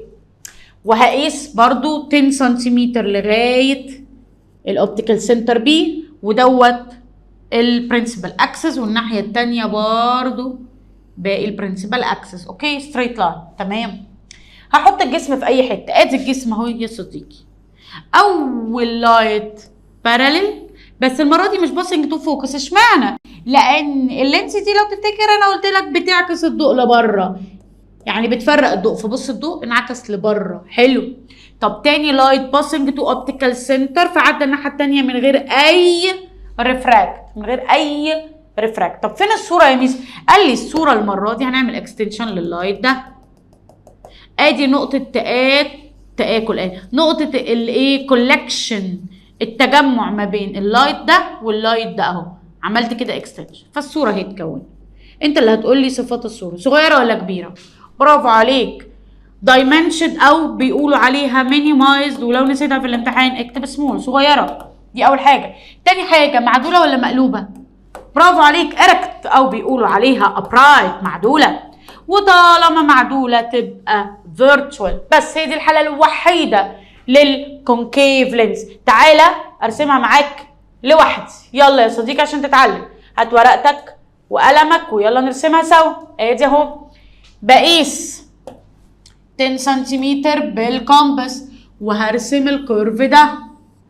بس المرة دي الكيرفين هيبقوا بعاد عن بعض برضو 10 سنتيمتر، بس هخليهم بعاد عن بعض كده، الدايرتين بعاد عن بعض مش داخلين في بعض. اوكي ماشي. وهعمل ستريت لاين، ده البرنسبل اكسس، وهكمل باقي اللينس كده من تحت.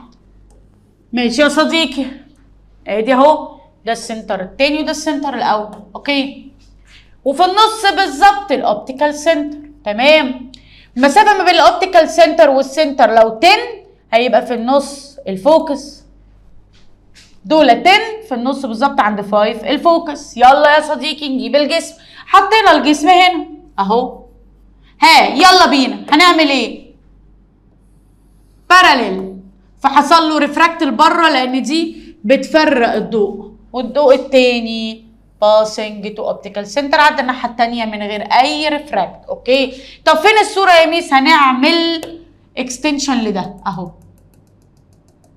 هنلاقي ان الصوره اتكونت هنا in front of، قدام الجسم، صغيره ومعدوله، وطالما معدوله تبقى فيرتشوال.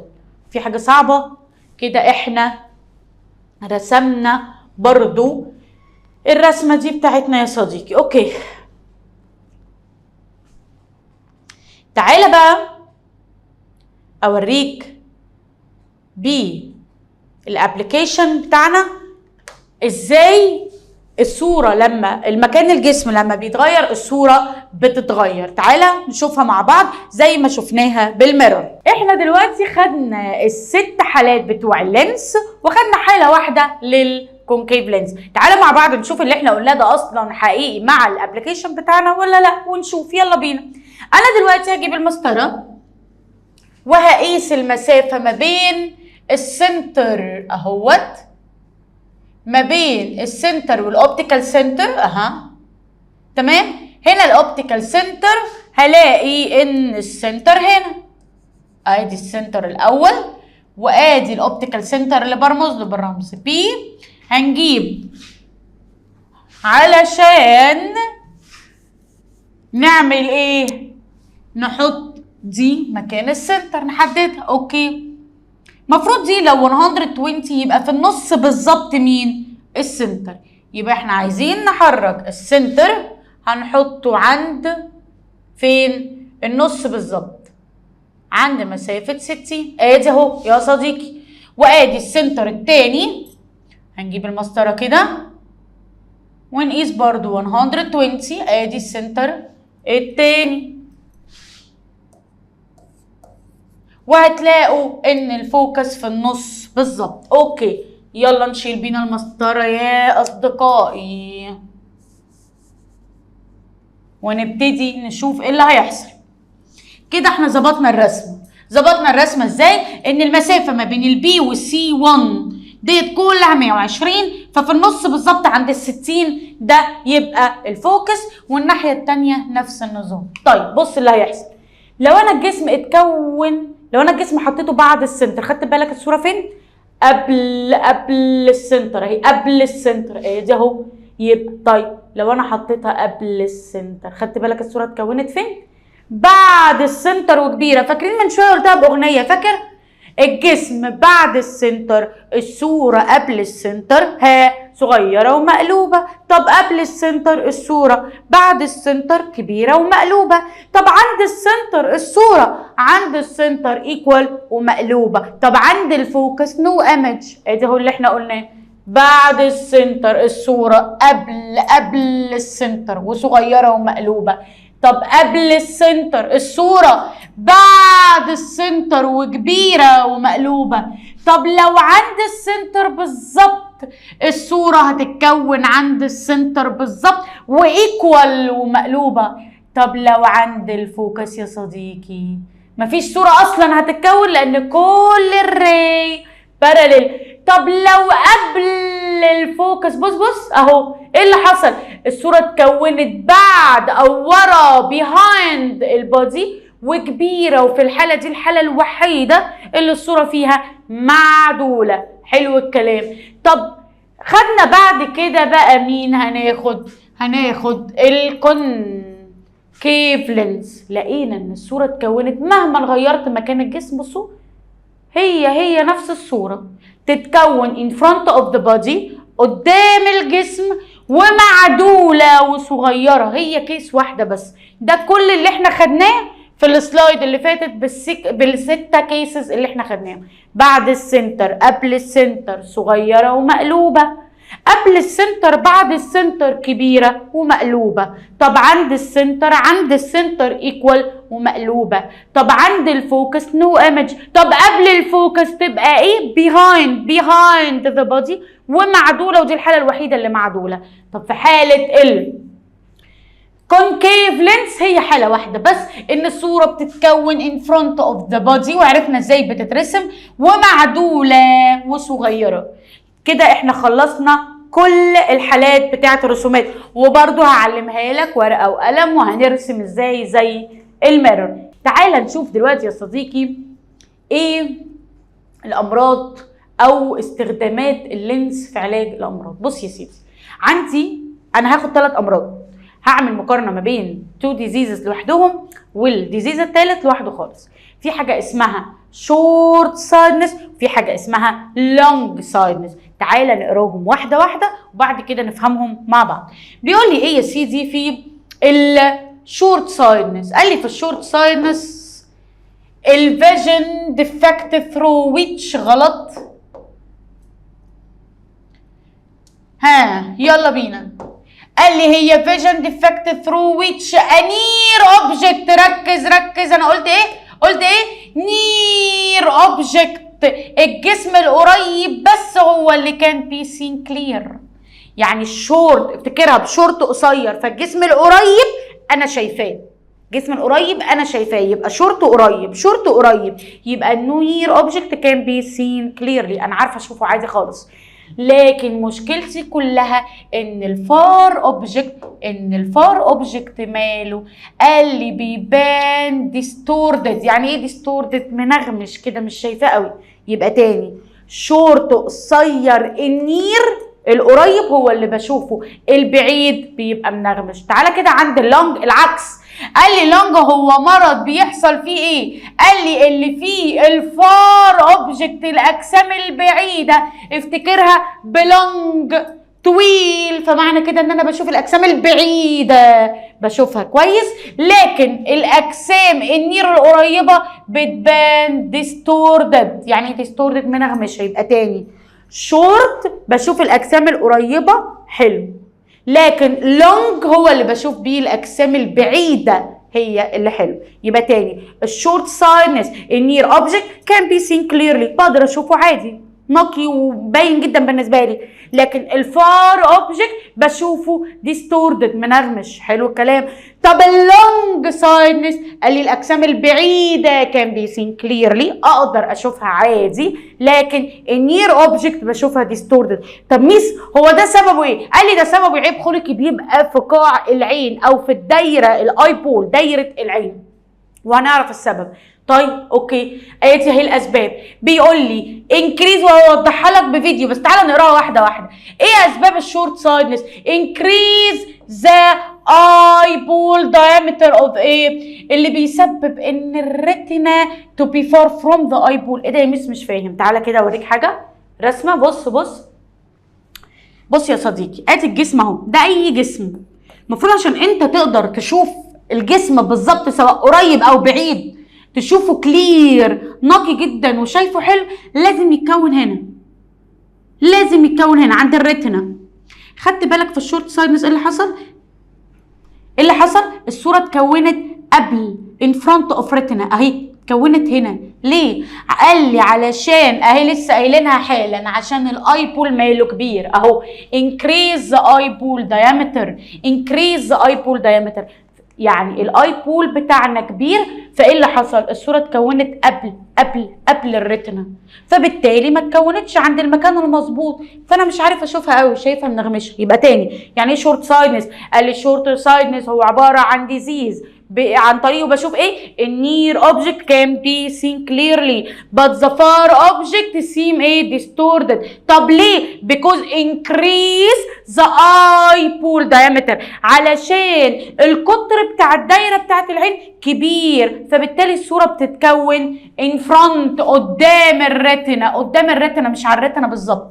فبص شايف الشكل عامل ازاي؟ منغمش. حلو.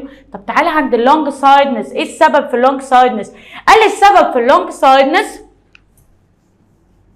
ان انا عندي الديكريز العكس the eye ball diameter. تعالى نشوف في الرسم اهو، قال لي المفروض ان الديكريز اهي تاني يا صديقي، ديكريز عشان نقارن، ديكريز يعني الدايمتر صغير اهو، بص الدايمتر صغير، فالصوره بدل ما تتكون عند الريتنا بالظبط لا اتكونت بعيد behind the retina ورا الريتنا، فبالتالي شفت الجسم ديستورد. ميس راجعي تاني من الاول، يلا بينا نراجع. انا عندي 2 امراض، ايه هما؟ شورت سايدنس، لونج سايدنس. الشورت فايه اللي بيحصل؟ الجسم القريب بشوفه كلير، الجسم البعيد بشوفه ديستوردد. طب في اللونج الجسم البعيد اللي بشوفه كلير لكن الجسم القريب بشوفه ديستوردد. طب ايه سبب الشورت سايدنس؟ قال لي ان الاي بول دايمتر انكريز بيبقى كبير فالصوره بتتكون ان فرونت اوف ريتنا، ان فرونت قدام الشبكيه، فانا مش عارفه اشوفها، ما جاتش في المكان المظبوط عشان اعرف اشوفها. طب في حاله اللونج ساينس قال لي الاي بول ماله بيبقى صغير فالصوره اتكونت behind the retina ورا الريتنا. فهمنا كده يا صديقي؟ اوكي. طيب في سبب تاني، تعالى اقول لك. بص كده معايا، قال لي خدتها انا في اول سلايد واحنا بنشرح او تاني سلايد مش فاكره. بيقول لي لو انا عندي ادي هي الكونكيف والكونفكس، لو انا عندي الكونفكس لينس تخينه كده، بص تخينه اهي، تخينه من النص، ايه اللي هيحصل؟ قال لي الضوء لما هينزل باراليل لما يجي ينكسر بينكسر ازاي؟ قريب من العدسه. بص المسافه قريبه عند الفوكس هنا، قريبه، ادي باراليل نزل قريب من العدسه. تعالى لو انا العدسه عندي رفنعه خالص اهي، رفنعه خالص، ايه اللي هيحصل؟ لما الضوء ينزل باراليل الصوره هتتكون بعيد، الفوكس اهو هيبقى بعيد على مسافه بعيده من اللينس اهو كده، على مسافه بعيده من اللينس كده، على مسافه بعيده، يعني الفوكال لينس كبير. طبعا رسمتي هايله وجميله بس اوكي اهو. بص شايف الفرق في المسافه؟ بص الفرق، لما العدسه تخينه الفوكال لينس صغير اهو، بص المسافه. لكن لو العدسه رفنعه الفوكال لينس كبير، ده سبب تاني من اسباب الشورت واللونج سايدنس. يبقى تعالى نراجع يا صديقي. الشورت ساينس الجسم القريب بشوفه كلير، الجسم البعيد بشوفه ديستوردد. حلو. اسبابه ايه؟ قال لي انكريز ذا اي بول دايمتر، وتاني حاجه انكريز الكونفكس بتاعت الاي لينس، الاي لينس الكونفكس بتاعتها محدبه قوي، تخينه قوي، فبالتالي الفوكال لينس صغير. طب تعالى عند اللونج سايدنس، قال لي اللونج سايدنس ايه هو المرض؟ قال لي الجسم البعيد بشوفه كلير، الجسم القريب بشوفه ديستوردد. طب اسبابه سببين، ديكريز الاي بول دايمتر وديكريز الكونفكس لينس، يعني الكونفكس لينس مالها تكون رفيعه، فبالتالي الفوكال لينس بعيد قوي عن اللينس. وادي الرسومات اهو. يبقى تاني، لما الاي بول كان كبير الصوره اتكونت ان فرونت اوف ريتنا، مش على المكان الاساسي، فانا شفتها منغمشه. طب لما الاي بول كان صغير، الديامتر بتاع دايره العين صغير، فالصوره اتكونت بيهايند، ورا الريتنا. ورا الريتنا اهي، الريتنا ورا الريتنا، فشفت الجسم منغمش. طب يا ميس ايه العلاج؟ تعالى اقول لك ايه اللي هيحصل. قال لي علشان خاطر اعالج ده في حاله الشورت سايدنس، عشان اخلي الصوره تتكون بالظبط عند الريتنا واقدر اشوف الجسم اهو كلير، ايه اللي يحصل؟ لازم البس نظاره، بس العدسه بتاعه النظاره كونكيف لينس. ليه؟ علشان خاطر اخلي الضوء يبعد شويه، لما يجي ينكسر يبعد شويه فيتكون عند الريتنا بالظبط. طب في حاله اللونج سايدنس بلبس نظاره، بس العدسه بتاعتها عباره عن ايه؟ قال لي عباره عن كونفكس لينس، عشان ابتدي اعدل واخلي الضوء لما ينكسر الناحيه الثانيه الصوره تتكون فين؟ عند الريتنا بالظبط، فاقدر اشوف الجسم كلير. كده احنا عملنا مقارنه ما بين اللونج سايدنس والشورت سايدنس، عرفنا اسبابه وعرفنا ازاي اعالجه. اوكي، خلي بالكم ان دي من التحديات، ده فيديو استنى بس قبل ما يبدا، دي من التحديات اللي انت هتبعتها لي على الواتساب. التحدي السابع هتقارن لي ما بين الميرور واللينس، وتاني مقارنه هتقارن لي ما بين اللونج سايدنس والشورت سايدنس. بص كده على الفيديو يا صديقي وركز فيه، انا مش هتكلم خالص لغايه ما نخلص الفيديو كله. شورت سايدنس، الاجسام القريبه بشوفها كلير، الاجسام البعيده بص مش عارف اشوفها، غلط اهي، بتبان ديستورتد. اشمعنى؟ الاي بول بيكون لونج كبير قوي، فبالتالي الصوره بتتكون فين؟ ان فرونت اوف ريتنا. بص الصوره اتكونت فين؟ قدام الريتنا، دي الريتنا اتكونت قدام الريتنا، فانا ما بقتش شايف اهو. اهي بص الصوره اتكونت فين؟ قدام الريتنا. اعالج ازاي؟ بان انا البس نظاره. النظاره دي عباره عن ايه؟ ها برافو عليك، عباره عن كونكيف لينس. اهو بص الجسم كان موجود فين قبل ما البس النظاره؟ قدام الريتنا. طب لما لبست النظاره اللي فيها لينس تعدل المشكله عندي، الصوره اتكونت فين؟ عند الريتنا بالظبط. تمام،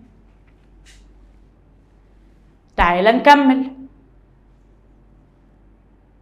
طيب الفار سايدنس او اللونج سايدنس،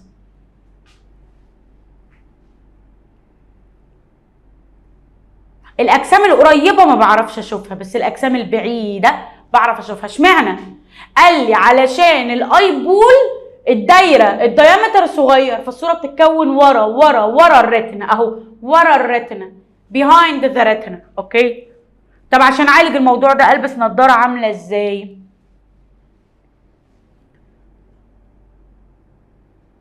اهو لبست نظاره اللينس بتاعتها عباره عن، برافو عليك، كونفكس لينس، فالصوره اتكونت فين بالظبط؟ عند الريتنا، فقدرت اشوفها. ماشي، تعالى نكمل.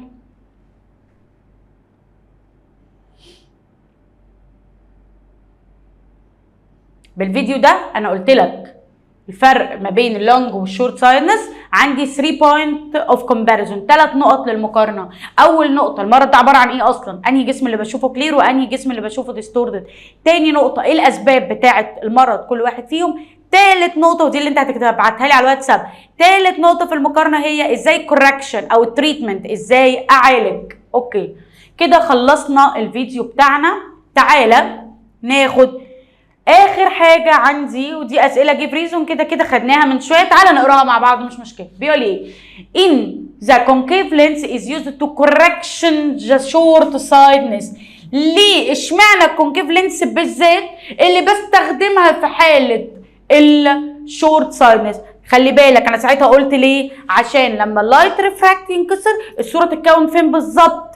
at the retina عند الريتنا بالظبط، فالاوبجكت كان بي سين كلير. تعالى نقرا الاجابه سوا. او because it diverges the light عشان هي بتفرق الضوء، فبالتالي لما الضوء falling on the eye ينزل على العين يحصل له ايه؟ اهو formed exactly on the retina، هيتكون بالظبط عند الريتنا. ماشي. تعالى اللي بعده.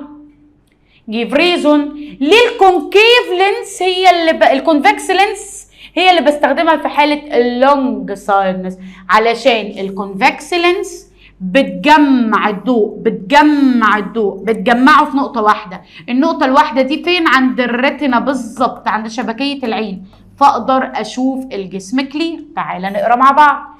بيقول لي ايه؟ اهو because it collect the light ray بتجمع الضوء، فبالتالي لما الضوء بينزل على العين يحصل ايه؟ ان الصوره فورمت at the retina، تتكون عند الريتنا بالظبط. اوكي، كل ده احنا شرحناه. حلو قوي. قال لي من ضمن استخدامات اللينس، بدل ما بستخدم اي جلاس نضاره، في بعض الناس بتستخدم كونتاكت لينس. عارفين ايه كونتاكت لينس؟ العدسه اللاصقه، العدسه اللي انت بتحطها، اللي هي في بنات بتلبسها الوان.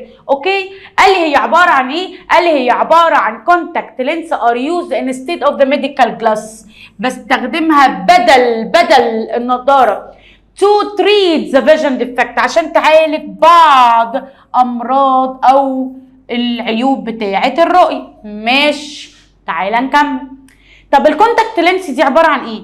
قال لي اولا هي بتبقى عباره عن بلاستيك ترانسبيرنت لينس، عدسه بلاستيك فيري ثين، رفيعه جدا، وبتبقى كونتاكت ويز ذا اي يعني بتتلزق على طول في العين. تعالى نقرا بيقول ايه. قال لي الكونتاكت لينس العدسه اللاصقه دي عباره عن very thin lens. اوكي. made of plastic، لازم تبقى بلاستيك، اكيد مش هلزق في عيني ازاز، يبقى made of plastic and can stick to the eye cornea، تقدر تتلزق على القرنيه بتاعت العين على طول، تروح لازقه عن طريق الليكويد السائل بتاع العين اهو. by the fluid اللي هو ايه؟ ليكويد سائل العين. يبقى تاني ايه هي الكونتاكت لينس؟ هي عباره عن very thin plastic lens، هي عباره عن بلاستيك لينس، عدسه بلاستيك رفيعه جدا، مالها كونتاكت وذ ذا كورنيا اوف ذا اي، يعني بتتلزق بشبكيه العين، لا قرنيه العين على طول، تتلزق على طول. طب بتتلزق بمساعده ايه؟ قال لي باي ذا فلويد اوف ذا اي، عن طريق السائل بتاع العين، فبيساعد ان اللينس تلزق على الكورنيا، على القرنيه. تمام. ودي بتبقى بدل الجلاس النضاره. اوكي. قال لي في مرض مهم وصعب وبيجي الناس كتير قوي، اخر حاجه عندي في الدرس. ايه المرض ده؟ قال لي المرض ده اسمه كاتاراكت. ايه كاتاراكت ده؟ قال لي كاتاراكت ده قصده بيه الميه البيضاء، هي عباره عن one of the most dangerous disease that infect the eye، هو عباره عن مرض خطير بيصيب العين. خطير قوي يعني؟ لا، هو كده ابتدوا يعملوا فيه عمليات، العمليات دي بيسحبوا الميه البيضاء، فالدنيا بتبقى لطيفه بس بترجع تتكون تاني. واسباب المرض ده هقولها لك بالتفاصيل واحده واحده. اوكي. يبقى ايه هي الكاتاراكت؟ قال لي الكاتاراكت ده مرض بيصيب العين، هو عباره عن مرض بيسبب cause difficulty of the vision، بيسبب صعوبه في الرؤيه، انا مش عارف اشوف، انا شايف الاجسام كلها منغمشه في بعض، مش عارف اشوف خالص. تمام. طب حلو قوي. وبيسبب كمان ايه؟ darkness of the eye lens، عدسه العين بتغمق خالص، فبالتالي انا مش قادر اشوف. ده اسمه الميه البيضاء. طيب اسبابه ايه؟ قال لي اسباب المرض ده اولد ايج، كل الناس الكبيره، مش كلهم قوي بس معظم الناس الكبيره عندهم ميه بيضاء، دي حاجه كده عاديه خالص. كل ما سنك بيكبر كل ما في ميه بتتكون على قرنيه العين، بيخلي داركنس اوف ذا اي لينس، بيخلي عدسه العين تبتدي تغمق، وتبتدي ان انت يحصل ايه؟ تشوف كل الاجسام ديستوردد، منغمشه. ده عادي جدا. طب تاني سبب ايه؟ قال لي إلنس، مرض جيني من عند ربنا، يعني دي حاجه مش بتاعتنا. تالت سبب قال لي سايد افكت اوف سم دراجز، بعض المخدرات بتعمل المرض ده. يبقى اول حاجه اولد ايج، السن، إلنس، مرض وجالك. في ناس صغيره، انا اعرف حد صغير في ابتدائي عنده المرض من عند ربنا، يبقى مش شرط، بس بيجي بنسب صغيره جدا اللي سنهم صغير، بس الاساس سنهم كبير، واللي بيشربوا بعض الدراجز المخدرات. وفي اسباب جينيه، جيناتيك ريدنس، يعني في بعض الجينات لو الاب بيجي له ميه بيضاء لما يكبر في السن، الابن هيجي له ميه بيضاء لما يكبر في السن. طبعا مش بنسبه 100%، بس يعني بتبقى نسبه من 80 ل 85% الجينات. اوكي. طب قال لي the result of the cataract is نتيجة مرض المية البيضاء ده ايه؟ لسه قايلينه، مش لسه قايلين ان هو difficulty of the vision، بيسبب لي صعوبة في الرؤية. تخيل كده لو في انت بتعوم في البسين وغصب عنك فتحت عينك تحت ومية اتكونت على عينك، تلقائي جدا انت مش عارف تشوف، هتلاقي الحاجات منغمشة لغاية ما المية تبتدي تنزل من على عينك. هو ده اللي بيحصل في الكاتاراكت. الكاتاراكت دي في مية اتكونت جوه العين قدام القرنية، فانت شايف كل حاجة منغمشة، فبتسبب ايه؟ قال لي difficulty of the vision، صعوبة في الرؤية. اوكي، طب المعالجة دي ازاي؟ المعالجة دي لا بنضارة ولا ببلاستيك لينس. بعد العملية ممكن استخدم الحاجات دي، بس الاساس بتاع المرض ده اعالجه ازاي؟ سيرجيكال، جراحة. مش جراحة افتح، لا، عن طريق عمليات طالعة جديد دلوقتي بالليزر. بتعمل ايه؟ بتسحب المية، وساعات بيزرعوا لك عدسة عشان تقدر تشوف كويس، وفي الاخر المية ما تتكونش، بس برضو في معظم الاوقات بتتكون. ادي العلاج ازاي؟ قال لي treatment is done through surgery، جراحة. طب الجراحة دي بعمل ايه؟ قال لي exchange the eye lens، بغير عدسة العين وبزرع عدسة جديدة with transparent plastic lens transplanted يعني بزرعها بتفضل ثابته، مش بفضل احطها واشيلها، لا، هي عمليه جراحيه عن طريقها بشفط الميه اللي موجوده وبزرع عدسه بلاستيك ترانسبيرنت شفافه عشان اقدر اشوف الاجسام كلير. تمام. ترانسبلانتد بيرمننت، يعني ايه ترانسبلانتد بيرمننت؟ لسه قايلاها. يعني ايه؟ يعني مش هفضل اشيل واحط زي العدسه اللي قلنا عليها كونتاكت لينس، لا، دي عدسه بتتزرع تفضل موجوده على طول، بيرمننت، دايما ما بتتخلعش. تمام. in the eye so the person can see again clearly، عشان كده يقدر الانسان يشوف تاني الحاجات كلير. تمام. اوكي يا صديقي، وبكده احنا خلصنا درس النهارده، خدنا اللينس. بس دلوقتي انا هعلمك ورقه وقلم تجيبها لي، وهنرسم مع بعض كل رسومات اللينس. عندي في الكونفكس لينس 6 حالات، وفي الكونكيف لينس حاله واحده. جهز الورقه بتاعتك، الكومباس، البرجل بتاعك، والقلم الرصاص، وتعالوا بينا نرسم مع بعض. احنا دلوقتي واحنا بنشرح درس اللينس عرفنا ازاي بنرسم، وعرفنا ان عندي نوعين من اللينس، الكونكيف والكونفكس. هبدا دلوقتي برسومات الكونفكس. هات ورقه وقلم وارسم معايا كل حاله بتفاصيلها. هبدا معاكم اول كيس. اولا انا مش عندي كومباس فانا بتاسف لكم. انا دلوقتي هجيب مسطره، هقيس 20 مثلا، فور اكزامبل خليها 15. اوكي ماشي، هعمل 15 سنتيمتر. تمام. بالقلم ادي 15 ونص ال 15 7 and a half، واخر ال 15 اهو. تمام. ال 15 من هنا ده مين؟ ده الاوبتيكال سنتر اللي بيبقى في نص اللينس، ونص المسافه دي فوكس، ونص المسافه دي سنتر. نفس الخطوات اللي عملتها من هنا هعملها الناحيه الثانيه، عشان احنا قلنا ان اللينس عباره عن اتحاد ما بين تو سفيريكال سيرفيس. ادي 15، ادي السنتر، نص ال 15 7 and a half، ادي الفوكس، وادي البول. وبعمل ستريت لاين، خط مستقيم ما بين التو سنتر. اوكي، ادي الخط اللي هو البرنسبل اكسس، ماشيه معاك خطوه خطوه. ادي الخط المستقيم، لان الخطوات الثابته دي ثابته في كل الكيسز بتاعت الكونفكس لينس. وادي الستريت لاين اللي هو البرنسبل اكسس. هجيب الكومباس، اوكي، اللي هو البرجل، وهحط الطرف بتاعه عند السنتر، والطرف التاني هبتدي ارسم الكيرف. انا هرسمه بايدي دلوقتي لان انا مش عندي كومباس. اوكي، ادي اهو. والناحيه التانيه نفس الحوار، هجيب طرف الكومباس من هنا واروح راسم الكيرف الناحيه التانيه. اديني رسمته. حلو قوي. يبقى الخطوات دي ثابته. بعمل ايه؟ تو سنتر في النص ما بينهم الاوبتيكال سنتر. طب ما بين البي والسي نص بالظبط فوكس، والناحيه الثانيه ما بين البي والسي نص بالظبط فوكس. اوكي، دي اول كيس عندي. تعال نشوف. بيقول لي ان الجسم دلوقتي هيبقى موجود فين؟ قال لي موجود افتر سنتر، بعد السنتر، او ساعات بيجيبها لي في المساله على مسافه اكبر at a distance bigger than ايه؟ principal axis، اكبر من البرنسبل اكسس. اوكي، قال لي دلوقتي اول رول عندي ان انا هنزل الري parallel to principal axis. ادي اول كيس. لما يجي يحصل له ريفراكت ازاي؟ قال لي ريفراكت باسنج تو فوكس. يلا اهو باسنج تو فوكس. ارسم معايا الخطوات من فضلك. ادي اول رول. طب تاني رول العكس، باسنج تو فوكس من نفس الجسم هتلاقي فيه ري نازل باسنج تو فوكس، عدى على الفوكس، يحصل له ايه؟ قال لي ريفراكت باراليل، هيجي ينعكس باراليل. طب فين الصورة يا ميس؟ قال لي الصورة هي نتيجة ان التو ريفراكتنج راي كولكتد، اتكونوا او اتجمعوا مع بعض. هي دي الايمج، هي دي الايمج يا صديقي.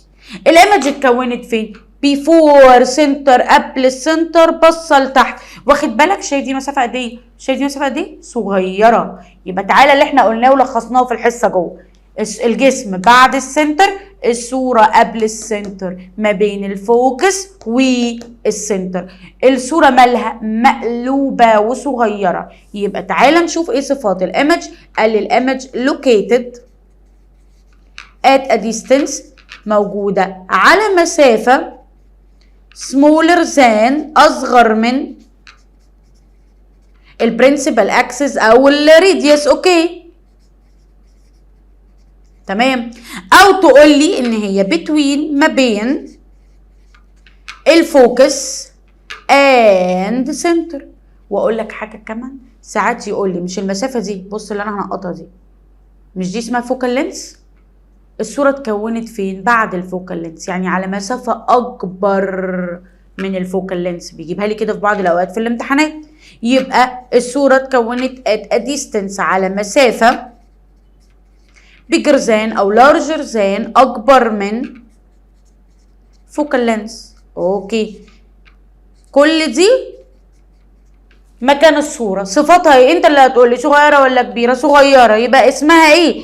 قال لي مينيمايزد. طب انا نسيت كلمه في الامتحان مينيمايزد، اقولها ايه؟ هقول smaller than the object، اصغر من الجسم نفسه. مقلوبه ولا معدوله؟ مقلوبه inverted. تمام يا صديقي. يبقى احنا كده خدنا اول كيس. اول كيس الجسم بعد السنتر، الصوره قبل السنتر وصغيره ومقلوبه. اوكي تعالى نكمل الكيس التاني. نفس الخطوات الاولى اللي قلناها.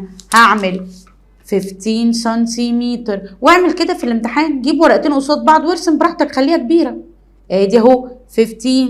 في النص الاوبتيكال سنتر رمزه بي، وادي السنتر الاول. ما بين ال 15 دول 7 اند هاف، النص بالظبط، وده الفوكس. تمام. الناحيه التانيه نفس المقاسات. ادي اهو 15 عند 7 اند هاف الفوكس، وهنا السنتر. حلو. وبمد خط البرنسبل اكسس اهو ما بين التو سنتر اهو ستريت لاين. كل الخطوات دي ثابته. بجيب الكمبس، احط الطرف بتاعه عند السنتر واروح رسمه وافتحه على مسافه 15 قد المسافه اللي انا رسمتها، واروح رسمه الايه؟ الكيرف بتاع الدايره. الناحيه الثانيه افتح الكمبس على مسافه 15 واروح عامله الكيرف الناحيه الثانيه. تمام يا صديقي. اوكي نفس الخطوات ثابته في كله. طب تعالى المره دي نحط الجسم فين؟ بيفور سنتر، قبل السنتر. ادي اهو قبل السنتر هنرفع الجسم في تو رول. كل دي خطوات ثابته. تو رولز عندي، تو راي هينزلوا. اول راي باراليل تو برنسبل اكسس. طب لما حصل له ريفراكت، قال لي ريفراكت باسنج تو فوكس. لو انت راسم بمقاسات مظبوطه هتلاقي الرسمه جات لك بمنتهى البساطه. ادي اهو باسنج تو فوكس. طب تاني رول باسنج تو فوكس. ادي اهو طلع من نفس المكان شعاع تاني باسنج تو فوكس. لما حصل له ريفراكت باراليل. ادي اهو ريفراكت باراليل. طب فين الصوره؟ اهي نقطه تجمع التو راي مع بعض اهو. تعالى قول لي الصوره ازاي. ننزل الخط عشان نشوف صفات الصوره. الصوره اتكونت فين؟ يلا معايا، احنا كنا كاتبينها بالازرق. اوكي اولا الايمج اتكونت فين؟ قال لي لوكيتد افتر سنتر، بعد السنتر او على مسافه اكبر من الراديوس. اوكي تاني حاجه صفاتها ايه؟ مقلوبه ولا معدوله؟ دي الفوق، الجسم الفوق ده البادي اهو، بادي ودي image صورة. هي الصورة تكون تحت ولا فوق؟ لتحت تبقى inverted. انت لو رسمت المقاسات صح من غير ما تحفظ من غير ما تعمل اي حاجة انت هتطلع صفات لوحدك. طب هي كبيرة ولا صغيرة؟ كبيرة، يبقى اسمها magnified. نسيت في الامتحان كلمة magnified. عادي اكتب larger than body، مفيش اي حاجة. اوكي يا صديقي؟ اوكي. في حاجة صعبة؟ يبقى دي الكيس التانية. الكيس التانية بتقول لي ايه؟ الجسم قبل السنتر، الصورة بعد السنتر مقلوبة وكبيرة. تمام. طيب تعال نشوف كيس رقم 3. نفس الخطوات. يلا بينا يا صديقي. المسطرة بتاعتك وقلمك من 0 ل 15. مش لازم تعملها في الامتحان 15 براحتك، عايز تعملها 20 وكفت معاك في الكشكول اوكي، عايز تعملها 10 برضو اوكي، المهم تبقى نفس الكونسبت اللي بنعملها. المسافة لازم في النص الفوكس، لازم، ما فيش اوبشن. تمام.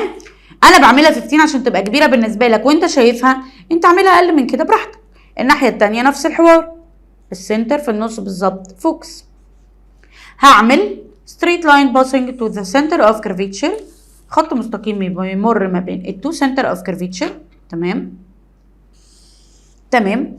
هفتح الكومباس بتاعي واخليه 15 وابتدي ارسم الكيرف ده كده، والعكس اثبت طرف الكومباس الناحيه التانيه وارسم ال 15 كده. انا وضحت لكم فيديو في الباوربوينت لو تاخدوا بالكم ازاي برسم الكيرف. اوكي. تعالى المره دي نشوف الجسم موجود فين. هنلاقي الجسم موجود عند السنتر بالظبط. يلا بينا. نفس التو رول. اول رول بيقول لي ايه؟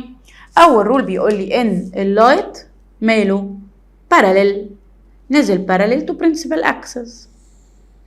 لما حصل له ريفراكت ايه؟ باسنج تو فوكس اهو، ريفراكت باسنج تو فوكس. طب تاني رول باسنج تو فوكس، باسنج تو فوكس. هيحصل ان هو ريفراكت باراليل. ادي اهو ريفراكت باراليل. بص الصوره اتكونت فين بالظبط؟ مظبوطه اهي، طلعت اتكونت عند السنتر اهي. يبقى دي الايمج، دي الصوره بتاعتي، ودوت البادي الجسم بتاعي. تعال نشوف صفات الصوره ايه. اولا مقلوبه ولا معدوله؟ يعني فوق ولا لتحت؟ لتحت. برافو عليك، تبقى مقلوبه انفيرتد.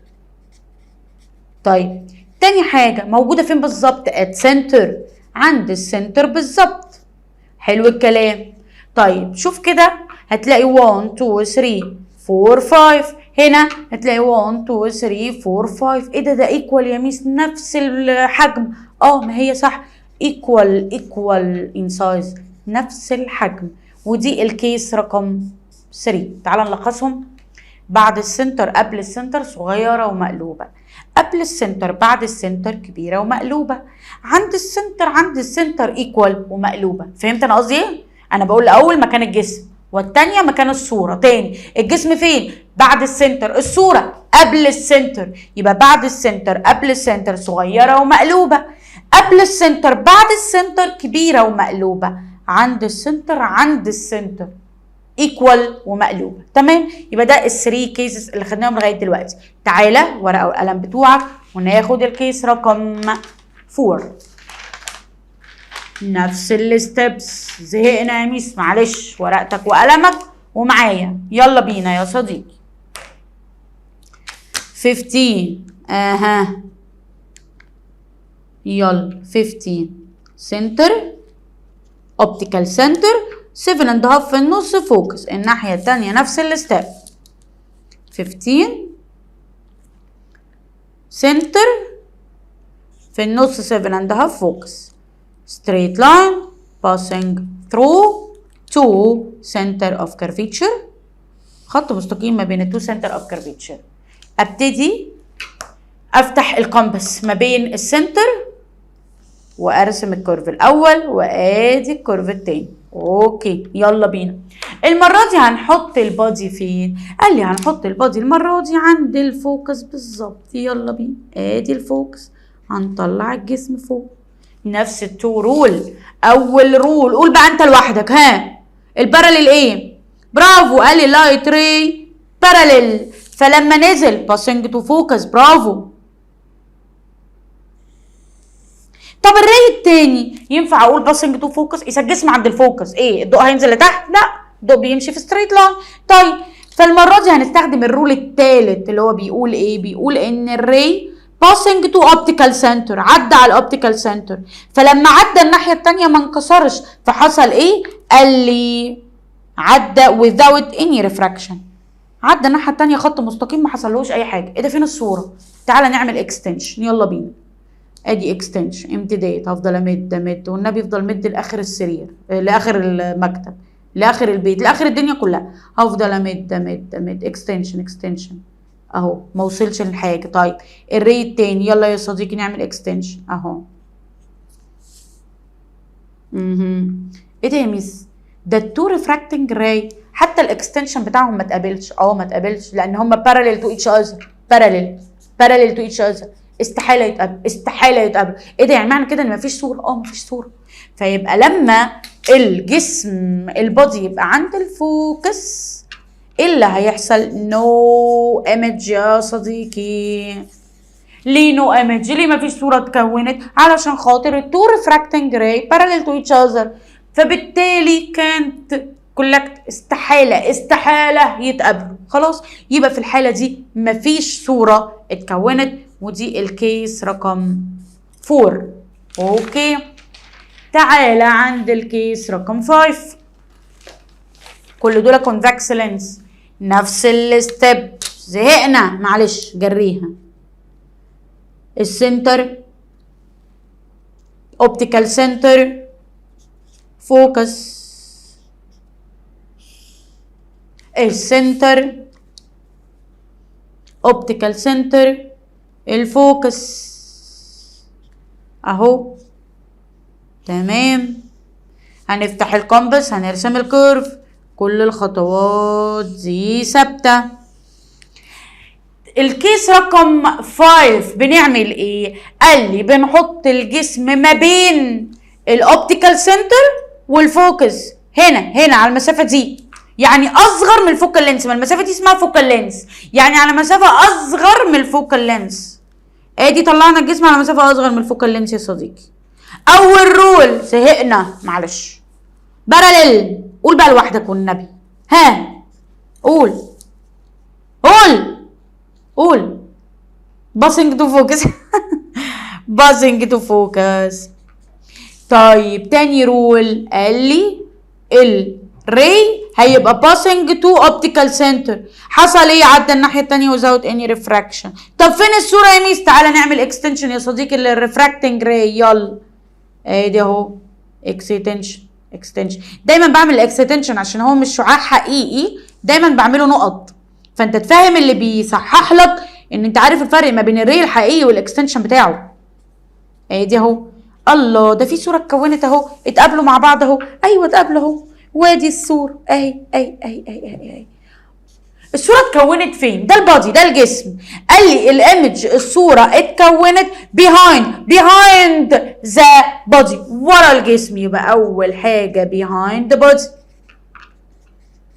طب تاني حاجه انت اللي هتقول لي مقلوبه ولا معدوله؟ ده باصص لفوق وده باصص لفوق، يبقى erect. يعني ايه erect؟ upright، معدوله. اوكي يا صديقي. طب كبيره ولا صغيره؟ انت شايف الفرق قد ايه؟ كبيره، يبقى magnified. كبيره magnified. يبقى دي الكيس رقم 5. في حاجه صعبه كده؟ اوكي، تعالى ندخل على اخر كيس في الكونفكس لينس، يلا بينا.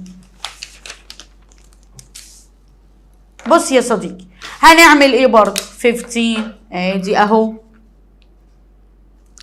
15 سنتر، النص 7.5 فوكس.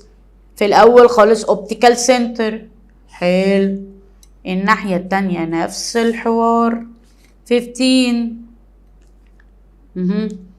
7.5 فوكس سنتر. هجيب الكومباس افتحه على 15، ارسم الكيرف، ادي الكيرف الاول وادي الكيرف التاني. اوكي، قال لي الكيس المره دي كيس رقم 6 ان ساعتها بجيب very far source of light، يعني مصدر للضوء بعيد جدا جدا جدا زي الشمس، الصن. تمام. في حاله الصن كل الري اللي هتنزل بتبقى بارلل، بس بارلل. كل الري اللي هتنزل، اي جسم بعيد الاشعه بتنزل منه بارلل فقط، بارلل. ادي اهو بارلل، الضوء والاشعه جايه من كل حته بس بارلل، بس اهو بارلل كله بارلل. طيب لما هو بارلل ريفراكت بينكسر ازاي؟ قال لي بينكسر باسنج تو فوكس، اهو لازم يعدي على الفوكس. ادي اهو باسنج تو فوكس، تاني ري باسنج تو فوكس، الري اللي بعده باسنج تو فوكس اهو، بص اللي بعده باسنج تو فوكس، اتبهدلت باسنج تو فوكس. يلا الصورة فين؟ قال لي الصورة في الحالة دي بتبان كأنها دوت، هي دي الإيمج، ولا فوق ولا تحت، ده هي نقطة، دوت، نقطة كده اهو، زي تجمع الضوء كله في حتة واحدة، دوت. بتبقى موجودة فين بالظبط؟ قال لي ات فوكس. ودي الكيس رقم 6. تعال نلخص ال6 كيسز مع بعض كده، خلصنا كل الكونفكس. يلا بينا. ها، الجسم بعد السنتر قبل السنتر صغيرة ومقلوبة، ها قبل السنتر بعد السنتر كبيرة ومقلوبة، عند السنتر ايكوال ومقلوبة. طب عند الفوكس نو ايمج. طب قبل الفوكس بيهايند بادي ومعدولة وكبيرة. في حاجة صعبة؟ لا. طب لو جسم بعيد خالص عند الفوكس بالظبط، تعالى ناخد دلوقتي الرسمة بتاعة الكونكيف لينس. الكونكيف لينس يا صديقي هي كيس واحدة بس. ورقة تعبانة يا عيني، ناخد ورقة تانية. يلا بينا. ادي اهو.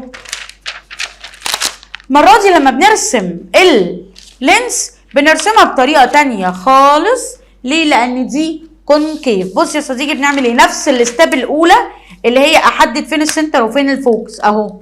15 سنتر، 7.5 فوكس. هنا الأوبتيكال سنتر ستريت لاين، والناحية التانية نفس الستيب. 15 7.5 فوكس، هنا السنتر، وادي ستريت لاين.